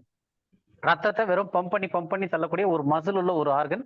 இறந்து போகும்போது அந்த இருதயமும் அப்படியே அழுகி கரெக்ட் ஆகி எல்லாமே மண்ணோட மண்ணா போயிருது. அப்ப அந்த இருதயமா இருக்கட்டும், இல்லைன்னா சிலர் சொல்லுவாங்க மூளையை கேட்டு செய்யாத இருதயத்தை கேட்டு செய்யுவாங்க விஷயத்த. சிலர் வந்து மூளை ஒத்துக்குது ஆனா இருதயம் ஒத்துக்க மாட்டேங்குது, இல்ல இருதயம் செய்ய சொல்லிட்டு ஆனா மூளை ஒத்துக்க மாட்டேங்குது அப்படின்வாங்க. அப்ப மூளைன்னும் போது அதை என்ன சொல்றாங்க அப்படின்னா, மூளை வேற ஒண்ணுமே கிடையாது. அது வந்து மூளை வந்து திங்க் பண்றதுக்கான ஒரு இது கிடையாது. மூளை வந்து சிக்னல் டிரான்ஸ்மிட் தான் பண்ணுது. நமக்கு இப்ப ஒரு கையில ஒரு கொசு கடிக்குதுன்னா இமீடியட்டா அந்த சிக்னல் மூளைக்கு போயிட்டு மூளை வந்து அங்க கொசு கடிக்குது பட்டுன்னு அடி உனக்கு சுருக்குன்னு சொல்லிட்டு இன்னொரு கை வந்து அதுக்கு டக்குன்னு அடிக்குது. ஸோ இந்த சிக்னலை ரிசீவ் பண்ணி சிக்னலை திரும்ப இது பண்றதுக்கு ஒரு தலை சுத்துது, வாந்தி வர மாதிரி இருக்கு, எல்லா சிம்டம் மனுஷனுடைய ரியாக்ஷன்ஸ் எல்லாமே ஒரு செய்கை, அதுக்கான எதிர்வினை, இது எல்லாமே வந்து கண்ட்ரோல் பண்றது மூளையா இருக்கு. அப்ப நம்ம எப்படி புரிஞ்சுக்கிட்டோம்னா இருதயம் அப்படின்னும் போது நல்ல விஷயங்களெல்லாம் அந்த ஏக்கத்திற்கான விஷயத்தெல்லாம் சொல்றது வந்து இருதயனும், சில கணக்கு வழக்கெல்லாம் போட்டு எல்லாம் இது கரெக்டா இருக்குமா இல்ல அப்படின்னு சொல்றது வந்து மூளைன்னு சொல்லிட்டு நம்ம வந்து உடம்புல இருக்கக்கூடிய ஒரு பிசிக்கல் பார்ட்டை அதனுடைய ஃபங்க்ஷன் ரியலா அது கிடையாது. அப்ப ஹார்ட்ன்றது வந்து இரக்கத்திற்கான ஒரு அப்படின்றது கிடையாது. அது இருக்கு, முழு இருதயத்தோடு அந்த இதெல்லாம் இருக்கு. ஆனா அது வந்து நம்ம பாக்குற பிசிக்கல் ஹார்ட் கிடையாது. மூளையை கேட்டு செய்யாத இருதயத்தை கேட்டு செய்யறாங்க. அப்ப மூளையை கேட்டு செய்யாதுன்னா அது வந்து அப்ப சிக்னல்லே பாஸ் பண்ண முடியாது. கோமா ஸ்டேஜ், மூளை போயிடுச்சுன்னா கோமான்னு அர்த்தம், அவ்வளவுதான், மூளை டெட்டுன்னா. அப்ப அந்த மூளைன்றது என்னன்னா அந்த சிக்னல்ஸ் சமிக்கைகள் எல்லாம் வந்து கடத்துறது, இங்க இருந்து வாங்கி அங்க கொடுக்குறது, அங்கிருந்து வாங்கி இங்க கொடுக்குது. அப்ப அது ஒரு டிரான்ஸ்மிட்டிங் ஆர்கன் தான், அவ்வளவுதான். அப்ப இது எல்லாமே வந்து மனிதன் இறக்கும் போது மண்ணில் வைக்கும் போது எல்லாமே அழிஞ்சு போயிடுது. அந்த ஹார்ட்டா இருந்தாலும் சரி, பிரெயினா இருந்தாலும் சரி. அப்ப வேதத்துல வந்து இருதயம் அப்படின்னு சொல்லும் போது இந்த பம்ப் ஆகிற ஹார்ட்டை சொல்லல, அப்ப அது வேற எதையோ ஒண்ணு சொல்லுது. இது வரைக்கும் புரியுதுல உங்களுக்கு? அப்ப இந்த ஹார்ட்னாலும் சரி மூளைனாலும் சரி நம்ம மனசை கேட்டு செய்யறோம் இது செய்யறோம் அப்படின்ற போது மனசுன்னும் போது அது வேற ஒரு விஷயம். அது எங்க இருக்குன்னு முன்னே ஹார்ட்ல சொல்லுவாங்க, பிரெயின்ல சொல்லுவாங்க, இங்கெல்லாம் கிடையாது. அது நம்ம அப்புறம் வரும்போது படிப்போம் அது எங்கெல்லாம் இருக்கு அப்படின்னு சொல்லிட்டு. ஆனா இது வந்து நம்ம தொட்டு உணரக்கூடியதோ நம்ம கண்ணில் பார்க்கக்கூடியது. இப்ப ஹார்ட் மூளையெல்லாம் வந்து பார்க்க முடியாது. உடம்பு கிழிச்சா டாக்டருங்க வேணா பார்க்கலாம், மண்டை உடைச்சா வேணா மூளை பார்க்கலாம். மற்றபடி ஜென்ரலா தெரியறதா இருந்தாலும் சரி, இல்ல உள்ள இருக்க ரத்த குழாயில இருந்து நாளங்கள்ல இருந்து சதையில இருந்து எல்லாமே வந்து பிசிக்கல் மேன் எல்லாமே டோட்டலா அது எல்லாமே வந்து தொட்டு அறியக்கூடிய உணரக்கூடிய ஒரு விஷயங்கள். அதுதான் மாம்ச சரீரம். இந்த சரீரம் தான் தேவன் மண்ணில இருந்து உருவாக்கப்பட்டது. அந்த சரீரம் மண்ணுக்கே திரும்ப போகும். அதுல இருதயம் உட்பட மூளை உட்பட எல்லாமே அதுல சேரும். அப்ப இது ஃபர்ஸ்ட் விஷயம். அந்த மனுஷன் சரீரம்னு சொல்லும் போது அதுல வரக்கூடிய காரியங்கள்ல அடுத்தது இன்டான்ஜிபிள், தொட்டு அறிய முடியாத, அதாவது புலனாகாத, தொட்டு அதை விளங்கிக்க முடியாத ஒரு காரியங்கள் விஷயங்களும் அதே பிசிக்கல் பாடிக்குள்ள அந்த நம்ம பாக்குற இப்போ சரீரத்துக்குள்ளேயே தான் இருக்கு. அதுல என்னெல்லாம் இருக்கு அப்படின்னு சொல்ல போனோம்னா ஆத்மா இருக்கு, ஆவி இருக்கு. இது ரெண்டுமே எங்க இருக்கு? சரீரத்திற்குள்ளதான் இருக்கு. அப்ப இருதயம், மூளை, இரத்த குழாய் இது எல்லாத்தையும் நம்ம அறுத்து வெட்டி பாக்குற மாதிரி நம்மளுடைய ஆவியும் ஆத்மாவையும் நம்மளுடைய சரீரத்துக்குள்ள பார்க்க முடியுமா? பார்க்க முடியாது.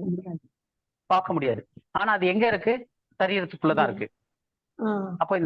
அப்ப இந்த சரீரம்ன்றது வந்து உண்டாக்கப்பட்ட இந்த சரீரம் வந்து ஒரு கூடு மாதிரி இருக்கு. அந்த கூட்டுக்குள்ள என்ன இருக்கு?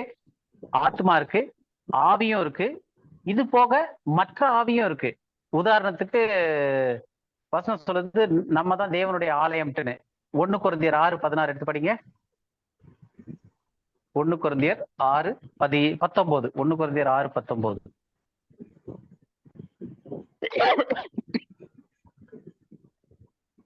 உங்கள் சரீரமானது நீங்கள் தேவனாலே பெற்றும் உங்களில் தங்கியும் இருக்கிற பரிசுத்த ஆவியினுடைய ஆலயமாய் இருக்கிறது என்றும் நீங்கள் உங்களுடையவர்கள் அல்ல என்றும் அறியீர்களா? ஓகே, இப்ப இதுல இருந்து நமக்கு என்ன தெரியுதுன்னா, உங்கள் சரீரமானதுன்னும் போது இந்த பிசிக்கல் பாடி, தேவன் வந்து மனுஷனை மண்ணில் உண்டாக்குனார் இல்லையா, இந்த மண்ணில் உண்டாக்கப்பட்ட இந்த சரீரம் என்னவா இருக்கு? நீங்கள் பெற்று உங்களில் தங்கி இருக்கிற பரிசுத்த ஆவியினுடைய ஆலயமா இருக்கிறது. அப்போ இந்த சரீரத்திற்குள்ள நம்மளுடைய ஆவி, நம்மளுடைய ஆத்மா மட்டும் இல்ல, இங்க ரட்சிக்கப்படும் போது சொல்லும் போது ரட்சிக்கப்பட்டவர்களுக்கு தேவனுடைய ஆவியும் அவர்களுக்குள்ள வந்து வாசமா இருக்கு அப்படின்னு இருக்கு. அப்ப இந்த உடம்புக்குள்ள நம்மளுடைய ஆவி, நம்மளுடைய ஆத்மா, அது போக ரட்சிக்கப்பட்டவர்களுக்கு தேவனுடைய ஆவியும் வந்து இருக்குன்னு சொல்லுது. புரியுதா உங்களுக்கு? அப்ப இது எல்லாமே உள்ள வந்து கேரி பண்ணக்கூடிய ஒரு அவுட்டர் கேஸ் தான் என்னது, மண்ணால செய்யப்பட்ட அந்த பாடி. அப்ப இந்த பாடிக்குள்ள வந்து தொட்டு அறுத்து ஓபன் பண்ணி பார்க்கக்கூடிய சதை, ரத்தம் இதெல்லாம் இருக்கு. இதெல்லாம் மண்ணில் வைக்கும் போது அழிஞ்சு போற விஷயங்களா இருக்கு.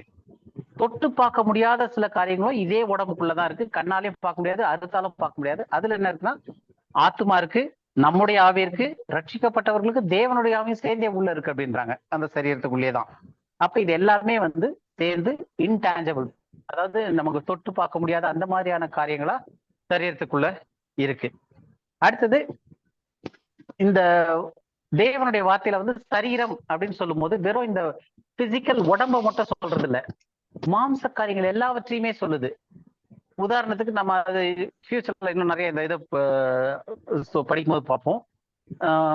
உதாரணத்துக்கு ரோமர் 8:13 பாருங்க. ரோமர் 8:13, மாம்சத்தின்படி பிழைத்தால் சாவீர்கள், ஆவியினாலே சரீரத்தின் செய்கைகளை அழித்தால் பிழைப்பீர்கள். மாம்சத்தின்படி பிழைத்தால் சாவீர்கள். அப்ப மாம்சத்தின்படி பிழைத்தால் சாவீர்கள்னா இந்த மண்ணில் செஞ்ச உடம்பின்படியா? கிடையாது. அப்ப இந்த மண்ணில் செஞ்ச உடம்பின்படி பிழைத்தால் சாவீர்கள்ன்ற அர்த்தம் கிடையாது. இந்த இடத்துல எப்படி சொல்லிருக்குன்னா, மாம்சம் அப்படின்னும் போது அத வந்து பூமிக்குரிய காரியங்களை பத்தி பேசுது. அப்போ இது எதுக்காக சொல்றோம் அப்படின்னா, பைபிள்ல வந்து இப்ப நம்ம சரீரம் இல்ல மாம்சம் அப்படின்னு சொல்லும் போது இது எதெல்லாம் குறிக்கும் டோட்டலா அப்படின்ற ஒரு ஜெனரல் ஐடியா, ஓவரால் பிக்சர் உங்களுக்கு வரணும். அதுக்காக தான் இவ்வளவும் சொல்றது. இப்ப மாம்சம் இல்ல சரீரம் அப்படின்னும் போது ஃபர்ஸ்ட் திங் வந்து அது மண்ணில் எடுக்கப்பட்டு செஞ்ச ஒரு பொருள். அது திரும்ப மண்ணுக்கே போயிடும் இறந்த உடனே. அதை வந்து நம்ம வெட்டி பார்த்தோம்னா உள்ள சதை, ரத்தம், இருதயம், மூளை, கண்ணு எல்லாமே இருக்கும். அது ஒரு பகுதி. இன்னொரு இதுல வந்து நம்ம சரீரத்தை பத்தி சொல்லும் போது அந்த சரீரத்துக்குள்ள தொட முடியாத, காண முடியாத சில பொருட்கள் இருக்கு. அதுல ஒண்ணு வந்து ஆத்மா, இன்னொன்னு வந்து ஆவி. நம்முடைய ஆவியும் இருக்கு, ரட்சிக்கப்பட்டவர்களுக்கு தேவனுடைய ஆவியுமே உள்ள இருக்கு அப்படின்னு சொல்லி வசனம் சொல்லுது. அப்ப இந்த மாதிரி ஆவி, ஆத்மா இதுக்கெல்லாம் தங்கி இருக்கக்கூடிய ஒரு இடமாவும் நம்மளுடைய சரீரம் இருக்கு, உள்ள இருக்கக்கூடியதாகவும் இருக்கு. அந்த சரீரம்னு சொல்லும் போது இதெல்லாம் உள்ள அடக்கியதா இருக்கு. அடுத்தது, பைபிள்ல வந்து மாம்சத்தின் கிரியைந்து இல்ல மாம்சத்தின் படி பிழைத்தால், அந்த மாம்சம்னு சொல்லும் போது இந்த பிசிக்கல் பாடியை பத்தி பேசல.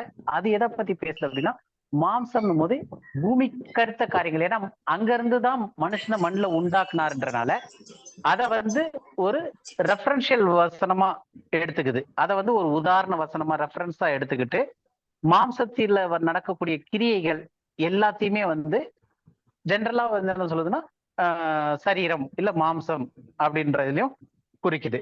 சோ இப்ப பாடி கிளியரா இருக்கு இல்லையா? அடுத்து நம்ம ஸ்பிரிட்டுக்கு போலாமா? இல்ல இதுல ஏதாவது கேள்விகள் இருக்கா? புரியுது. ஆனா ஹெவியா இருக்குது. அத நீங்க சொல்லும் போது அந்த நேரத்தை புரிஞ்சுட்டு தான் வருது. நீங்க அடுத்ததும் இல்ல, அதாவது இப்ப நம்ம இது பேசும்போது சொல்லும் போது சில விஷயங்கள் புரியாம இருந்துச்சுன்னா அது கேளுங்க, நம்ம புரியலாம். திரும்ப கூட எக்ஸ்பிளைன் பண்றேன். இல்லைன்னா கூட திரும்ப இந்த ரெக்கார்டிங்க போட்டு கேட்கும் போது இன்னும் டீட்டெயிலா புரிஞ்சுக்கலாம் திரும்ப. அது இப்பதான் நம்ம இத டாபிக்கே ஃபர்ஸ்ட் ஆரம்பிக்கிறோம். ரைட் டிவிஷன் டூல்ஸ் விட்டுட்டு திரும்ப இந்த ஆவியா, ஏன்னா இது வந்து நிறைய தியாலஜிஸ்க்கே புரியறதுக்கு ரொம்ப கஷ்டமான சப்ஜெக்ட் இது. பைபிளே வந்து இதை வந்து எந்த அளவுக்கு டிஃபிகல்ட்னு சொல்லுது. அதாவது அதை நம்ம பார்த்தோமே, தேவனுடைய வார்த்தை வந்து எவ்வளவு கருக்கான பட்டயம்ன்றதுக்கு வந்து ஆவியும் ஆத்மாவையும் பிரிக்கத்தக்க விதத்துல அப்படின்னும் போது நம்ம அந்த ஆவி ஆத்மாவை பிரிச்சு படிக்கணும்னா உண்மையிலேயே தேவனுடைய வார்த்தையினுடைய அந்த ஒரு சுவாடை வச்சுதான் நம்ம பிரிச்சு படிக்க முடியும், தேவனுடைய வார்த்தையை வச்சு. ஸோ உண்மையிலேயே இது ஒரு கஷ்டமான சப்ஜெக்ட் தான். நம்ம கிராஜுவலா அப்படியே போக ஓரளவு புரிய வந்துடும். இல்லைனாலும் டவுட்னா திரும்ப கேளுங்க, ஆடியோ கேட்டுட்டு கூட திரும்ப கேளுங்க. நம்ம நீங்க நல்லா எக்ஸ்பிளைன் பண்ணிட்டு வரீங்க, நல்லா எக்ஸ்பிளைன் பண்ணிட்டு வரீங்க பிரதர். சொல்ல சொல்ல கேக்குது. ஆனா இன்னும் நம்ம போயிட்டே இருப்போம்ல. ம். இல்ல அது அதான் இப்ப நீங்க நம்ம பண்ணிருக்கீங்க. அந்த நாங்க டைம் திருப்பி திருப்பி நம்ம சொல்லணும். முடிச்சிருவோம். நம்ம திரும்ப கேட்டுட்டு ஒரு போர்ஷனா கேட்டா கூட திரும்ப நமக்கு அது வரைக்கும் கிளியர் ஆயிட்டே வரும். ஆமா. இல்ல இது ரொம்ப அதாவது, இம்பார்ட்டன்ட் இதுதான். இது ரொம்ப எஜுகேட்டிவா இருக்கு. brother, தெரிஞ்சுக்க இன்னொரு வேண்டிய விஷயம். விஷயம் சொல்லுங்க வந்து பிரதர். யா இதுல வந்து நிறைய அன்லர்னிங் இருக்கு. நிறைய வந்து வேதத்துக்கு ஒத்து வராத காரியங்கள் நிறைய டீச் பண்ணியிருக்காங்க. நிறைய பேருக்கு டீச்சர்ஸ்க்கு சரியான அண்டர்ஸ்டாண்டிங் இல்லாததுனால அவங்களே கன்ஃபியூஷன் ஆகி மற்றவங்களே கன்ஃபியூஷன் ஆக்கியிருக்காங்க. அப்போ அந்த ஆமா மாதிரி ஒரு ஸ்டேட்டஸ்ல ப்ராப்பரான ஒரு டீச்சிங் வரும்போது அதை புரிஞ்சுக்கிறது. ஏன்னா இவ்வளவு நாள் கேட்டது ஏன்னா நம்ம வந்து நம்ம படிக்கும் போதே நமக்கு ஒரு மாதிரி இதுவாச்சுல நிறைய லைஃப் ஆமா எடுத்து அந்த ஏன்னா இத்தனை நாள் நம்ம கத்துக்கிட்டு இருந்தது வேற. ஆனா இதை பத்தி படிக்கும்போது நமக்கு வந்து ஒரு மாதிரி ஆச்சரியமா இருக்கு. அதே ஆமா மாதிரி இப்ப இவங்களுக்கும் இதை வந்து கிரகிச்சிக்கிறதுக்கு கஷ்டமா இருக்கும். ஆமா ஏன்னாக்கா லேயர்ஸ் மேல லேயர்ஸ் மேல லேயர்ஸ் மேல லேயரா டிஃப்ரெண்ட் டீச்சிங்ஸ் எவ்ரிதிங் ராங்கா இருக்கு. அந்த ஒவ்வொரு லேயரா உரிச்சுட்டு கடைசியில அந்த அதான் உண்மையை இப்ப நம்ம இதை எக்ஸ்பிளைன் பண்ணும் போதே ஃபர்ஸ்ட் அவங்க உள்வாங்கும் போதே ஃபர்ஸ்ட் அவங்க மைண்ட் வந்து கிளியரா இருக்கணும். ஏற்கனவே இருக்க தாட்ஸ் இருந்துச்சுன்னா அதெல்லாம் ஒவ்வொன்றா ரிமூவ் பண்ணிட்டு தான் இதை உள்ள கரெக்டா வைக்க முடியும். அதனாலதான் நான் ஜஸ்ட் ஒரு சின்ன ஒரு கேள்வி கேட்டேன், அனிமல்ஸுக்கு ஆத்மா இருக்கா அப்படின்னு.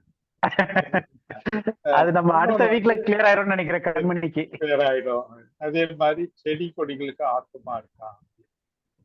இது வந்து ஒரு சில்லி கொஸ்டின் மாதிரி தெரிஞ்சாலும் வேதம் வந்து அதை தெளிவா அதை பத்தி அந்த காரியத்தை பத்தி பேசுது.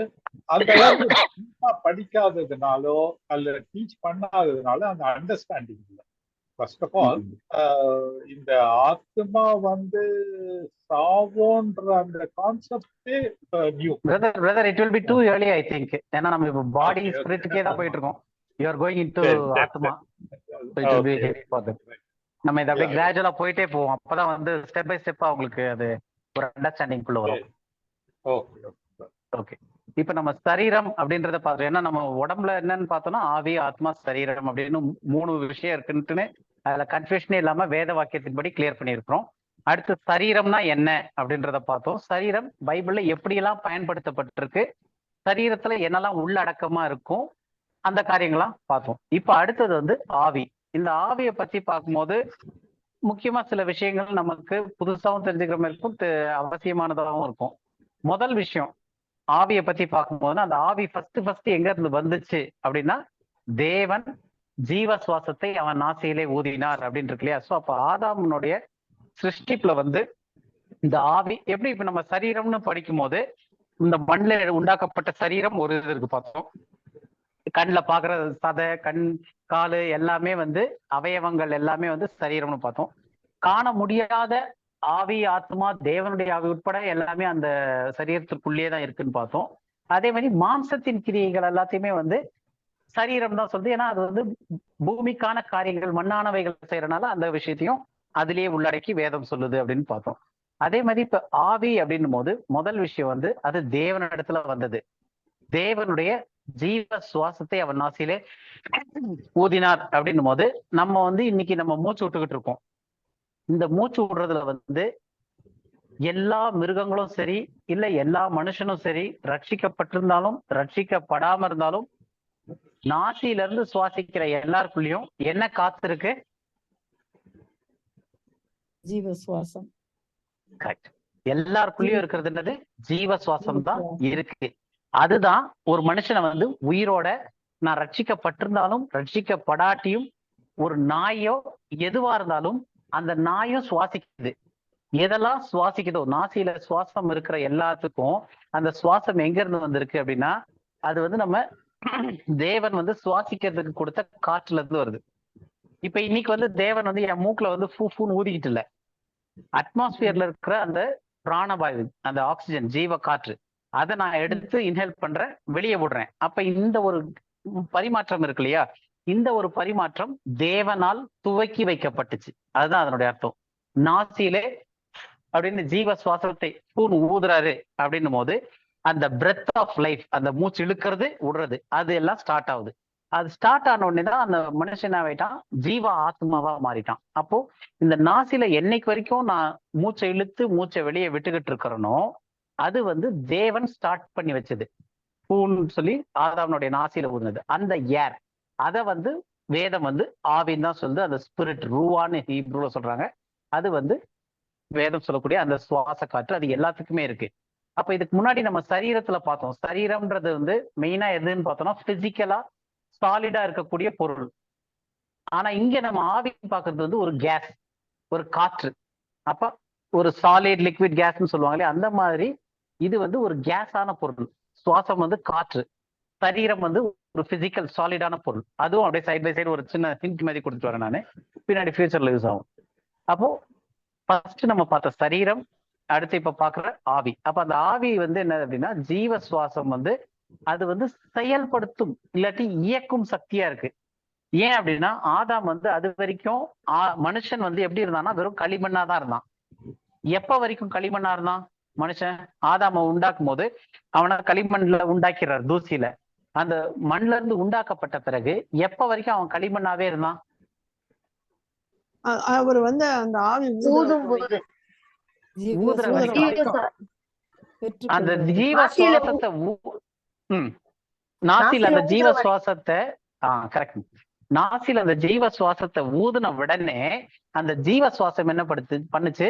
அதுதான் செயல்படுத்தும் சக்தியா மாறுச்சு, இயக்கும் சக்தி. ஒரு இதை வந்து இப்ப பல்பு இருக்கு, அது அப்படியே தான் இருக்கு. கரண்ட் வெளியே இருக்கு, நம்ம சுவிட்ச் போட்ட உடனே பல்ப் எரியுது இல்லையா? இது வந்து நான் ஒரு உதாரணத்துக்காக ஈஸியா புரிஞ்சுக்கிறதுக்காக இப்படி சொல்றேன் நானு. ஸோ அப்ப அந்த மாதிரி மண்ல செஞ்ச ஒரு உருவம் இருக்கு மனுஷன். அந்த மனுஷனுடைய நாசியில ஜீவ சுவாசத்தை பூன் ஊதுறாரு. அந்த சுவாசத்துல என்ன இருக்கு? ஜீவன் இருந்துச்சு. அந்த ஜீவன் உள்ள போனோடனே அந்த சுவாசம், அந்த ஸ்பிரிட் என்ன பண்ணுச்சு? அந்த காற்று அது வந்து உந்து சக்தியா மாறுது. மாறி அது செயல்படுத்தும் சக்தியா இல்ல இயக்கும் சக்தியா மாறி மனுஷனை இயக்க ஆரம்பிச்சது. அவன் நடக்கிறான். இப்ப இதை புரிஞ்சுக்கணும் அப்படின்னா, நான் என்னைக்கு வரைக்கும் செயல்பட்டுக்கிட்டு இயக்க சக்தியோட நான் இருப்பேன் அப்படின்னா, என்னைக்கு வரைக்கும் நான் மூச்சை இழுத்து மூச்சை வெளியே விட்டுக்கிட்டு இருக்கணும், அன்னைக்கு வரைக்கும் எனக்கு இயக்க சக்தி உள்ள இருக்கும். நான் நடப்பேன், சாப்பிடுவேன், ஓடுவேன், குதிப்பேன், என்ன வேணா செய்வேன். ஏன்னா என்னை இயக்கும் சக்தி வந்து என் மூக்கு வழியா போயிட்டு மூக்கு வழியா வெளியே வருது, காற்று. அது என்னைக்கு நின்றுச்சோ, நான் சுவாசிக்கிறத என்னைக்கு நிறுத்திட்டனோ அன்னைக்கு என்னுடைய இயக்க சக்தி நின்று போயிருது. அப்ப நான் செத்துட்டேன்னு சொல்லி என்னை தூக்கிட்டு புதைச்சிடுறாங்க. உங்களுக்கு புரியுதா? அப்ப மனுஷன் வந்து இயங்குறான் அப்படின்னா அந்த மண்ணானது எது வரைக்கும் இயங்கும் அப்படின்னா, எப்ப வரைக்கும் அவன் நாசியில சுவாச காற்று போய் போய் வந்துகிட்டு இருக்கோ, தேவன் ஆரம்பிச்சு வச்ச அந்த ஜீவ சுவாசமான அந்த காற்று போய் போய் வெளியே வந்துகிட்டு இருக்கோ, அப்ப வரைக்கும் அந்த காற்று வந்து ஒரு உந்து சக்தியா இருந்து இந்த மண்ணான மனுஷனை அவனை இயக்க ஆரம்பிக்குது. அவன் நடக்க, வைக்க, சாப்பிட, பேச எல்லாத்தையும் செய்யறான். அவனை இயக்குற அந்த ஒரு ஃபோர்ஸ் இருக்கு இல்லையா, அதுதான் அந்த ஜீவ சுவாசம். அந்த சுவாசம் நாசில இருந்து நின்றுச்சு அப்படின்னா, இயக்க சக்தி இல்லை அப்படின்னா ஆட்டோமேட்டிக்கா அந்த மண் என்னவா மாறிடும்? இயங்காது, மறுபடியும் மண்ணாவே மாறி படுத்துருது. அதை போய் புதைச்சிடுறாங்க. புரியுதா உங்களுக்கு இப்ப? அப்போ அந்த ஆவி அப்படின்னு சொல்லும் போது முதல் விஷயம் நம்ம புரிஞ்சுக்க வேண்டியது என்னன்னா, மண்ணுதான் மனுஷன். அந்த மனுஷன் வந்து எந்த சக்தி எந்த இயக்கமும் இல்லாம இருந்துச்சு. அவன் நாசியில பூன் ஊதுறாரு. ஊதுறதுல வந்து அந்த உந்து சக்தி வருது, இயக்கும் சக்தி வருது, ஜீவ சக்தி வருது. வந்த உடனே அந்த மண்ணு எழுந்து நடக்க, வைக்க, எல்லாம் பேச, வைக்க வருது. அந்த மண்ணு எழுந்து செயல்படுது இல்லையா? எது செயல்படுதுன்னா ஜீவாத்மா. ஏன்னா இந்த ஊதன காற்றுல இருந்து வந்தக்கூடிய அந்த ஜீவன் அந்த மண்ணோட சேர்ந்து அந்த மண்ணை இயக்க ஆரம்பிக்குது, நடக்க வைக்க, செயல்படுத்த, எல்லாத்தையும் செய்ய, உணர, எல்லாத்தையும் செய்ய வைக்குது. எது செய்ய வைக்குது? ஜீவ சுவாசம். அப்ப செய்யறது எது? அந்த மண்ணு செய்யல, மண்ணு படுத்து கிடந்த மண், அதுக்கு வந்து வரல. அப்ப அந்த மண்ணை வந்து இயக்கும் போது, இந்த ஒரு ஆவி வந்து இயக்கும் போது அந்த மண் என்னவா மாறிடுது? ஜீவ ஆத்மாவா இயங்கிக்கிட்டு இருக்கு. உங்களுக்கு புரியுதா? இல்ல நான் ஃபாஸ்டா போறேன்னா? ஃபாலோ பண்ண முடியுது இல்லையா? ஓகே. அப்போ அந்த மண்ணை இயக்கிறதுக்கு நாசில இருக்கக்கூடிய ஜீவ சுவாசம் தேவைப்படுது. அப்ப அந்த மண்ணு இயங்க ஆரம்பிச்ச உடனே அந்த மண்ணுக்கு என்ன பேர் வந்துருச்சு? ஜீவ ஆத்மா அப்படின்ற பேர் வந்துருச்சு மண்ணுக்கு. புரியுதா?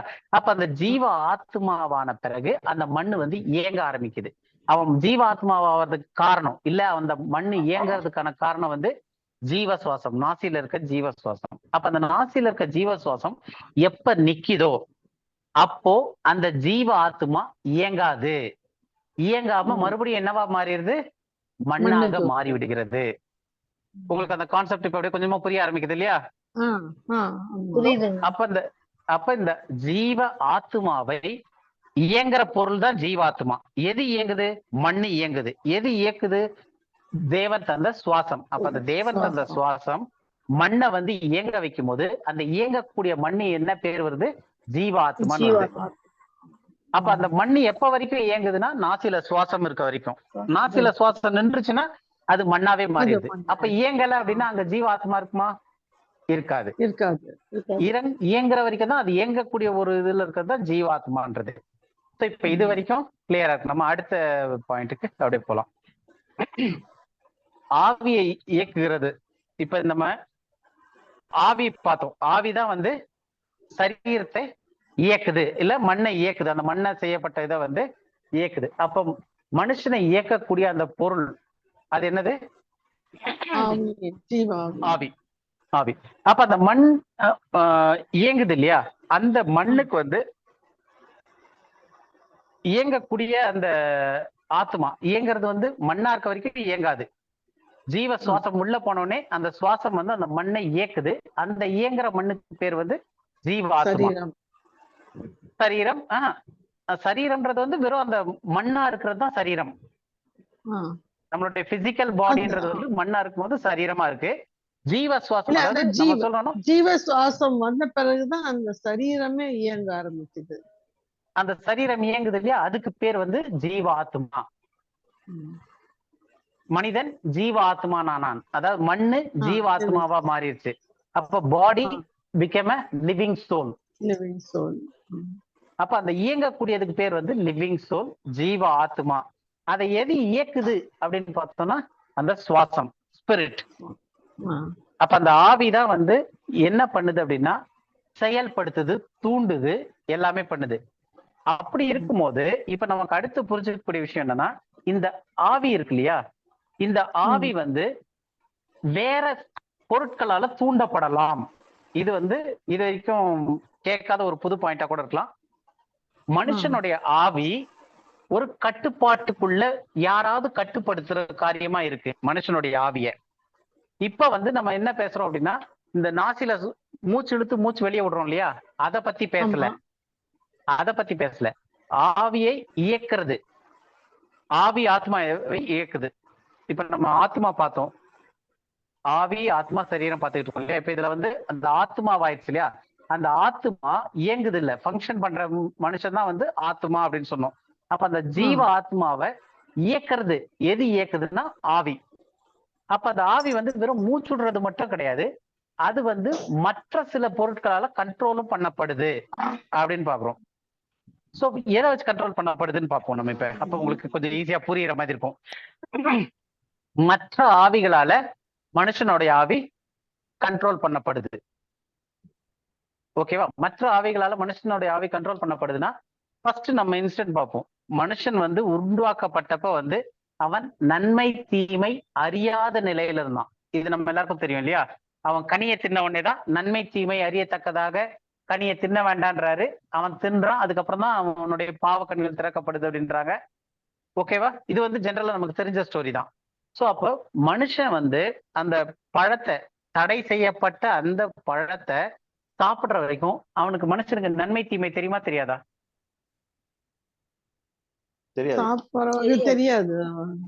தெரியாது.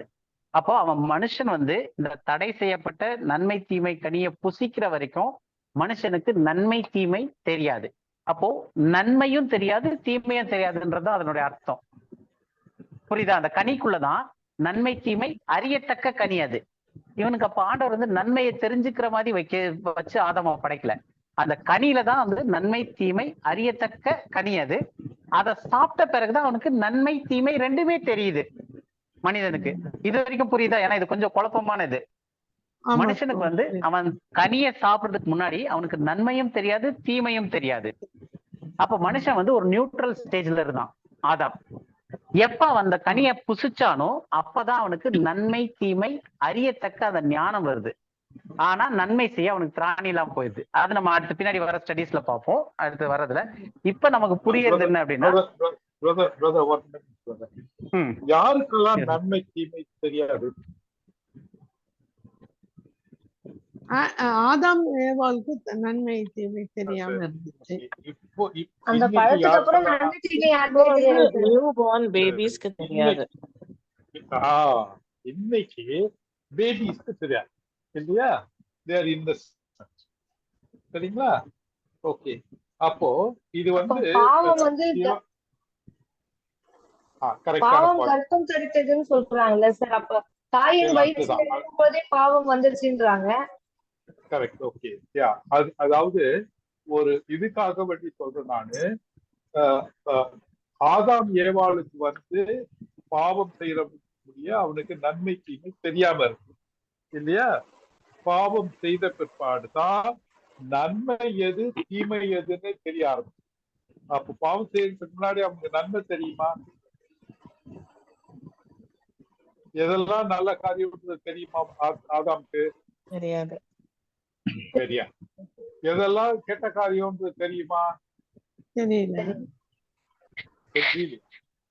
இல்ல, உங்களுக்கு தெரியலமா? அவரு ஆதாமுக்கும் ஏவாளுக்கும் தெரியுமா? தெரியாது. தெரியாது. தெரியாது. ஓகே, தெரியாது. ஓகே, சோ அவன் பாவம் செய்த பிற்பாடுதான் அவனுக்கு வந்து அந்த நன்மை எது தீமை எதுன்னு சொல்லிட்டு அவன் அறியறான் இல்லையா? ஆனா குழந்தைங்களுக்கு நன்மை எது தீமை எது அறிந்து கொள்ற அளவுக்கு அவங்களுக்கு புத்தி விவரம் இல்லை. ஏன்னா பாவம் ஆதாமும் ஏவாளும் பாவம் செய்யும் போது குழந்தையா இல்லை. ஆனாலும் நன்மை தீமை தெரியாதுன்றதுனால குழந்தைகள் பாவமே இல்லாததுன்னு சொல்ல முடியாது. புரியுதுங்களா? சரிங்களா?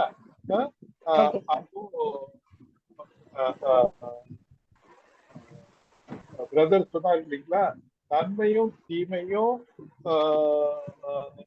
என்ற அறிவு வந்து அவனுக்கு பாவம் செய்யும் போதுதான் வந்தது. பாவம் செய்ததுக்கு அப்புறமா தான் வந்தது இல்லையா? அதுக்கு முன்னாடி வரல அப்படின்னு. ஆனா குழந்தைங்களுக்கும் எது தெரியாது, நல்லது கெட்டது தெரியாது. அதனால வந்து அவங்க வந்து பாவமே இல்லாதவங்களா இருக்காங்கன்ற அர்த்தம் கிடையாது. ஆனா அது உணர்ற நிலைமைக்கு இன்னும் வரல இல்லைங்களா? சின்ன குழந்தைங்க அந்த உணர்ற நிலைமை அவங்க டெவலப் ஆகும் போது அவங்க அம்மா கூப்பிட்டு இதெல்லாம் கெட்டதுன்னு சொல்லிட்டு யாருமே சொல்றது கிடையாது. பிள்ளைங்களுக்கு கெட்டது செய்ய யாரும் சொல்லி கொடுக்கறது கிடையாது. நல்லது செய்யதான் சொல்லி கொடுக்குறாங்க. எதெல்லாம் கெட்டதுன்னு சொல்லி கொடுக்குறாங்க. ஆனா கெட்டது செய்யன்னு சொல்லிட்டு யாரும் சொல்லி கொடுக்கல. புரியுதுங்களா அந்த டிஃபரன்ஸ்? இதெல்லாம் கெட்டது, இதெல்லாம் நீ செய்யன்னு சொல்லி யாருமே கொடுக்கறதில்ல. ஆனா இதெல்லாம் நல்லது, இதை செய்யன்னு சொல்றாங்க. ஆனாலும் குழந்தைங்க வந்து செய்யாதன்னு சொல்ற காரியங்களை கூட செய்யறாங்க. அது எதனால அப்படின்னாக்கா அவங்களுக்குள்ள அந்த பாவ சுபாவம் வந்தது இல்லைங்களா? அது அது அந்த இது அந்த கான்செப்ட். ஓகே பிரதர், கோ ஹெட்.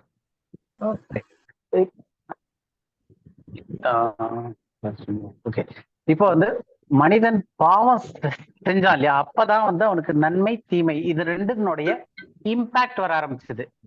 இப்ப நன்மை தீமை அந்த கனியை சாப்பிடறதுக்கு முன்னாடி அவனுக்கு அந்த இம்பாக்ட் இல்லை, அவனுக்கு அந்த நாலேஜ் இல்லை. நன்மை தீமை அறியத்தக்க கனியை தின்ன உடனே சாப்பிட்ட பிறகு அவனுக்கு அந்த இம்பாக்ட் வர ஆரம்பிச்சது, அது தெரிய ஆரம்பிச்சது. அப்ப அதுக்கு அப்புறம்தான் என்ன ஆச்சு, அவனுடைய ஆவி வந்து மற்ற ஆவிகளால கட்டுப்படுத்தக்கூடிய நிலைமைக்கு போயிடுச்சு. ஏன்னா அவனுக்கு நன்மையும் தெரியும் தீமையும் தெரிய ஆரம்பிச்சது.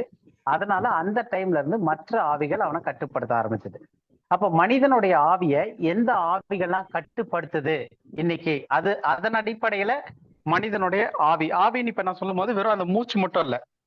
இப்போ வந்து எப்படி நம்ம வந்து சரீரத்துன்னு பார்க்கும்போது மாம்ச கிரியைகள், ஏன்னா மண்ல இருந்து எடுக்கப்பட்டனால அது வந்து மண்ணான காரியங்களை யோசிக்குது அப்படின்னு சொல்லிட்டு ஒரு இது பார்த்தோம் இல்லையா, மண்ணுன்ற அந்த சரீரத்துக்கு. அதே மாதிரி ஆவி அப்படின்னு சொல்லும் போது வெறும் அந்த மூச்சு காற்று மட்டும் இல்ல, வெறும் ஜீவன் மட்டும் இல்ல, உந்து சக்தி மட்டும் இல்ல. அது எங்க இருந்து வந்துச்சு அப்படின்னா தேவன் இடத்துல இருந்து வந்துச்சு. ரைட்டா? தேவன் அவர்தான் நாசியில ஜீவ சுவாசத்தை ஊதினார். அப்ப அந்த ஆவின்றது வந்து என்ன எங்க இருந்து வந்துச்சுன்னா தேவன் இடத்துல இருந்து வந்துச்சு. அப்போ அதனாலதான் பைபிள் வந்து இந்த மாம்சத்திற்கும் ஆவிக்கும் அந்த போராட்டத்தை பத்தி எல்லாம் பேசுது. ஏன்னா மாம்சம் வந்து மண்ல இருந்து வந்தது, ஆவி வந்து தேவன் இடத்துல இருந்து வந்தது. ஸோ இது வந்து ஒரு ஸ்பிரிச்சுவல். அந்த ஸ்பிரிட்ன்றது வந்து இந்த இடத்துல நம்ம பார்க்கறது வந்து தேவனுடைய சார்பாய் இருந்த அந்த ஒரு காரியங்களுக்கு ஸ்பிரிட் இருந்து. இப்ப இந்த ஸ்பிரிட் வந்து மனுஷனை உண்டாக்கும் போது தேவன் வந்து மனுஷனுக்கு என்ன ஸ்பிரிட் தேவையோ அந்த இதோட இருந்துச்சு. எப்ப அவன் அந்த பாவம் செஞ்சானோ, ஆதாம் வந்து முதல் விழுந்தானோ, அப்ப அவனுக்கு நன்மையும் தீமையும் தெரியத்தக்க விதத்துல அந்த ஸ்பிரிட் வந்து மேனிப்புலேட் பண்ண அதை வந்து மேனிப்புலேட் பண்ண ஆரம்பிச்சுட்டாங்க மற்ற ஆவிகள். ஸோ அப்படி மேனிப்புலேட் பண்ணக்கூடிய ஆவிகள் என்னெல்லாம் அப்படின்னும் போது, மனுஷன் எப்ப பாவம் செஞ்சானோ அந்த டைம்ல இருந்து மனுஷனுக்கு என்ன ஆயிடுச்சு, தேவனோடு இருந்த அந்த ஆவி அது வந்து இல்லாம, அது வந்து மனுஷனுடைய ஆவியை மேனிப்புலேட் பண்ணாம என்ன ஆவியெல்லாம் மேனிப்புலேட் பண்ணுச்சு அப்படின்னா, ஃபர்ஸ்ட் வந்து உலகத்தின் ஆவி. சோ பைபிள்ல வந்து நிறைய விஷயங்கள் இருக்கு. உலகத்தின் ஆவின்னு சொல்லிட்டு நம்ம பார்க்கலாம். அந்த உலகத்தின் ஆவி வந்து மனுஷனை மேனிப்புலேட் பண்ண ஆரம்பிச்சது, மனுஷனுடைய ஆவிய. ஏன்னா மனுஷனுடைய ஆவி அப்ப அதுக்கப்புறம் வந்து நன்மை இல்ல தீமை இதுல ரெண்டுத்துல ஏதாவது உள்ள போகணும். ஆனா நன்மை செய்யறதுக்கு அவனுக்கு திராணி இல்லை. அப்ப அந்த தீமை தான் வந்து அவனுடைய ஆவியை கண்ட்ரோல் பண்ண ஆரம்பிக்குது, இல்லாட்டி டாமினேட் பண்ண ஆரம்பிக்குது, ஆளுகை செய்ய ஆரம்பிக்குது, மேனிப்புலேட் பண்ண ஆரம்பிக்குது எதை, ஆவிய. அப்ப அந்த ஆவியை எப்படி மேனிப்புலேட் பண்ணுது அப்படின்னு பார்த்தோம்னா, உலகத்தின் ஆவி வந்து ஃபர்ஸ்ட் மேனிப்புலேட் பண்ணுது. ஒருத்தர் ஆதாம்க்கு அப்புறம், ஆதாம் பாவம் செஞ்சதுக்கு அப்புறம் எல்லா மனுஷர்களுக்கும் தேவனோடு இருந்த அந்த ஆவி மேனிப்புலேஷன் நின்றுட்டு ஆதாம் யாருக்கு கீழ்ப்படிஞ்சான்னா பிசாசுக்கு கீழ்ப்படிஞ்சான் இருக்கு. அப்ப அந்த பிசாசுக்கு கீழ்ப்படிஞ்சோடனே அவனுடைய ஆவி யாருடைய கண்ட்ரோல்ல இருக்கு அப்படின்னா பிசாசனுடைய கண்ட்ரோல்ல இருக்கு. ஸோ பிசாசனுடைய கண்ட்ரோல்ல அந்த பிசாசானவன் விழுந்த மனுஷனுடைய ஆவியை எதெல்லாம் வச்சு கண்ட்ரோல் பண்றான்னு பார்த்தோம்னா உலகத்தின் ஆவி. அப்ப இந்த உலகத்தின் ஆவியில வந்து ஃபர்ஸ்ட் நம்ம உலகத்தின் ஆவின்னு இருக்கு அப்படின்றத முதல் பார்த்துருவோம். 1 கொரிந்தியர் 2வது அதிகாரம் 12வது வசனம். 1 கொரிந்தியர் 2:12. நாங்களோ உலகத்தின் ஆவியை பெறாமல் தேவனால் எங்களுக்கு அருளப்பட்டவைகளை அறியும்படிக்கு தேவனிலிருந்து புறப்படுகிற ஆவியை பெற்றோம். ஓகே, இது வந்து ரட்சிக்கப்பட்டவங்களோட பவுல் பேசும்போது சொல்றாரு, நாங்களோ உலகத்தின் ஆவியை பெறாமல். அப்ப மற்றவர்கள்லாம் என்ன ஆவியை பெற்றிருக்காங்க?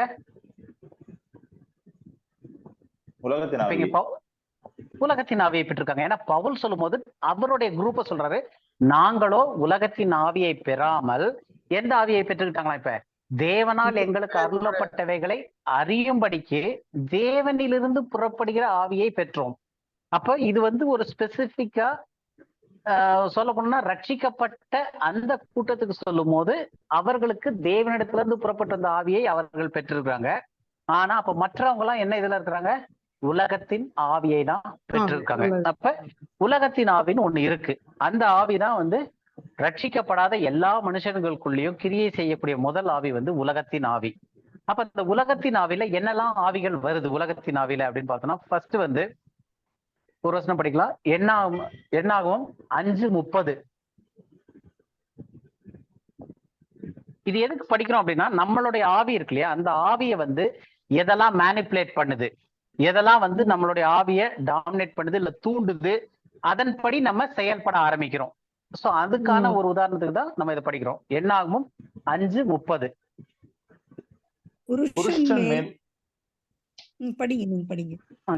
புருஷன் மேல் எரிச்சலின் ஆவி வருகிறதினால் அவன் தன் மனைவியின் மேல் அடைந்த சமுதாயத்துக்கும் அடுத்த பிரமாணம் இதுவே, அவன் கர்த்தருடைய சந்நிதியில் தன் மனைவியை நிறுத்துவானாக. ஆசாரியன் இந்த பிரமாணத்தின்படி எல்லாம் அவளுக்கு செய்ய கடவன். சோ இப்ப நம்ம வந்து நியாய பிரமாணத்திற்குள்ள போய் பார்க்க போறது கிடையாது. அதை நம்ம டீட்டெயிலா இப்ப தேவையே இல்லாத ஒரு விஷயம். நியாய பிரமாணம் முடிஞ்ச கதையா இருக்கு. ஆனா நமக்கு சொல்றது வந்து புருஷன் மேல் என்ன ஆவி வருது? எரிச்சல். அப்ப இந்த எரிச்சல் வரக்கூடியதுன்றது வந்து எல்லாருக்கும் வருது. ஆனா அது என்ன ஆவி அப்படின்னா உலகத்தில இருந்து வந்த உலகத்தினுடைய ஆவி. அப்ப அந்த எரிச்சலின் ஆவி ஒருத்தருக்குள்ள வரும்போது அந்த எரிச்சலின் ஆவி மனிதனுடைய ஆவியை மேனிப்புலேட் பண்ணுது. மேனிப்புலேட் பண்ண உடனே அந்த எரிச்சலின் ஆவி தூண்டுதலினால மனுஷன் என்ன அடையறான்?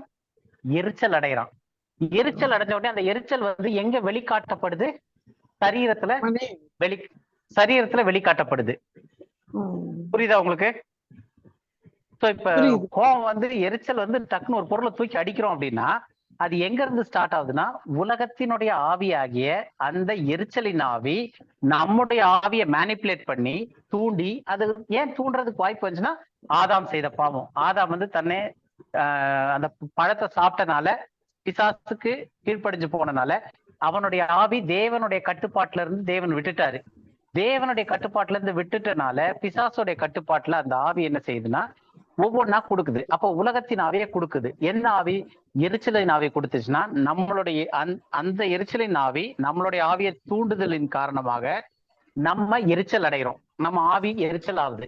எரிச்சல் ஆன உடனே அந்த ஆவி எரிச்சல் ஆனது எப்படி வெளிப்படுத்தப்படுது அப்படின்னா அந்த மேனிஃபெஸ்டேஷன் வாங்க. அது எங்க வருதுன்னா சரீரத்துல வந்து நடக்குது. நம்ம எதையா ஒண்ணு தூக்குறோம், அடிக்கிறோம், எல்லாம் செய்யறோம். அப்ப இந்த எரிச்சலின் ஆவின்றது வந்து உலகத்திலிருந்து வரக்கூடிய ஆவி நம்மளுடைய ஆவியை மேனிப்புலேட் பண்ணி பிசிக்கலா நம்மளுடைய சரீரத்துல மேனிஃபெஸ்டேஷன் வருது. இப்ப இதுல நம்ம பார்க்க போற ஆவியினுடைய எல்லாமே வந்து இதே பேட்டர்ன்ல தான் நம்ம ஆவியை இன்ஃப்ளூயன்ஸ் பண்ணி எப்படி சரீரத்துல வெளியே வருது அப்படின்றத பாக்குறது தான் நம்ம இது பாக்குறோம். ஸோ ஃபர்ஸ்ட் நம்ம இப்ப பாக்குறது வந்து இது மாதிரி நிறைய இருக்கு. நான் ஒரு சில உதாரணங்கள் மட்டும் தான் எடுத்திருக்கேன். ஏன்னா நமக்கு ஒரு ஐடியா தெரிஞ்சா போதும் அப்படின்னு சொல்லிட்டு. ஸோ எரிச்சலின் ஆவி. அதே மாதிரி அடுத்தது வேசித்தன ஆவின்னு ஒண்ணு இருக்கு. உதாரணத்துக்கு ஹோசையால 5:4 5வது அதிகாரம் 4வது வசனம். ஹோசியா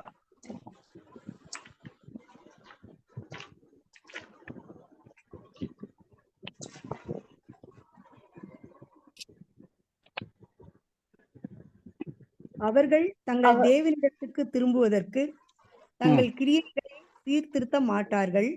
வேசித்தன ஆவி அவர்கள் உள்ளத்தில் இருக்கிறது, கர்த்தரை அறியார்கள். அப்போ வேசித்தன ஆவின்றது வந்து ஒரு உலகத்தினுடைய ஆவி. ஏன்னா தேவன் உண்டாக்கும் போது மனித ஆவியில் அந்த ஆவி கிடையாது. அப்ப வேசித்தன ஆவின்ற ஒரு ஆவி உலகத்தினுடைய ஆவி. அது வந்து மனுஷனுடைய இருதயத்துக்குள்ள வந்து அவனை தூண்டுது, உள்ளத்தில் வந்து தூண்டும் போது அவனுக்குள்ள அந்த வேசித்தனத்தினுடைய காரியங்கள் வரனால கர்த்தரை அவன் அறிய மாட்டான் அப்படின்னு. அப்ப உலகத்துல இருந்து வரக்கூடியதுல வேசித்தன ஆவி. இதுதான் வந்து நம்ம நிறைய வந்து எல்லாத்துக்கும் பின்னாடி ஒரு ஸ்பிரிட் இருக்கா அப்படின்னா இது வந்து உலகத்தினுடைய ஆவிகள்ல விதவிதமான ஆவிகள் இருக்கு. அந்த மாதிரி வேசித்தன ஆவின்னு பார்த்தோம். அதே மாதிரி பொல்லாத செயல்களின் ஆவி. உதாரணத்துக்கு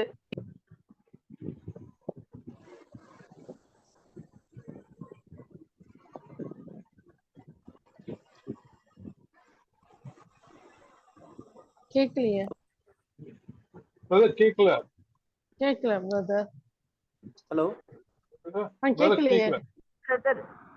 இது அவங்களுக்கு போன் வந்துருச்சு அதனால பிரதர் நான் வெளியே போயிட்டு திரும்ப உள்ளாரன்னு சொல்லி லாகின் பண்ணி.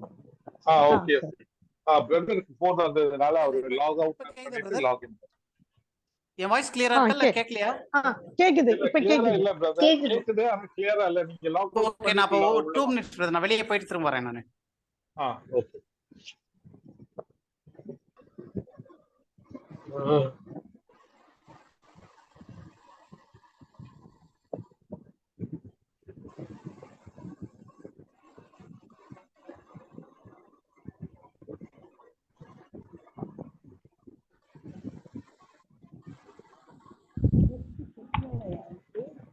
ரொம்ப ஆயிடுச்சு, மூச்சு விட முடியாம அந்த பப்பு அத்தாடி மட்டும் வாங்கிட்டாங்க.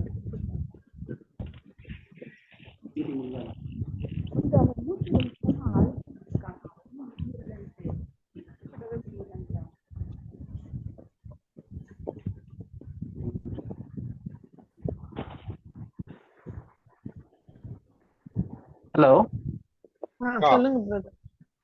பிரதர் ஆக்சுவலா எங்க தங்கச்சி பையனுக்கு வந்து ஏதோ வீசிங் மாதிரி வந்திருக்கான்.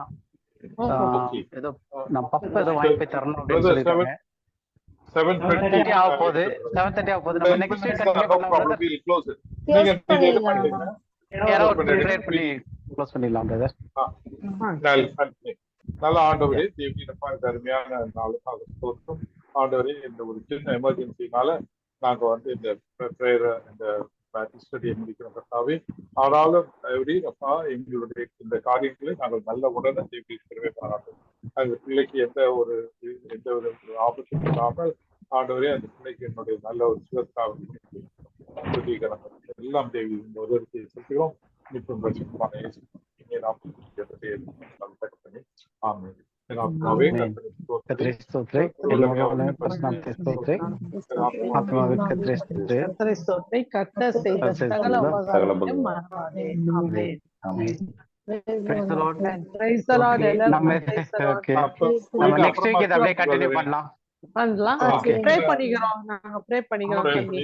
அப்புறமா கண்டிப்பா ஃபோன் கண்டிப்பா பண்ணுறது என்ன ஆச்சு எனக்கு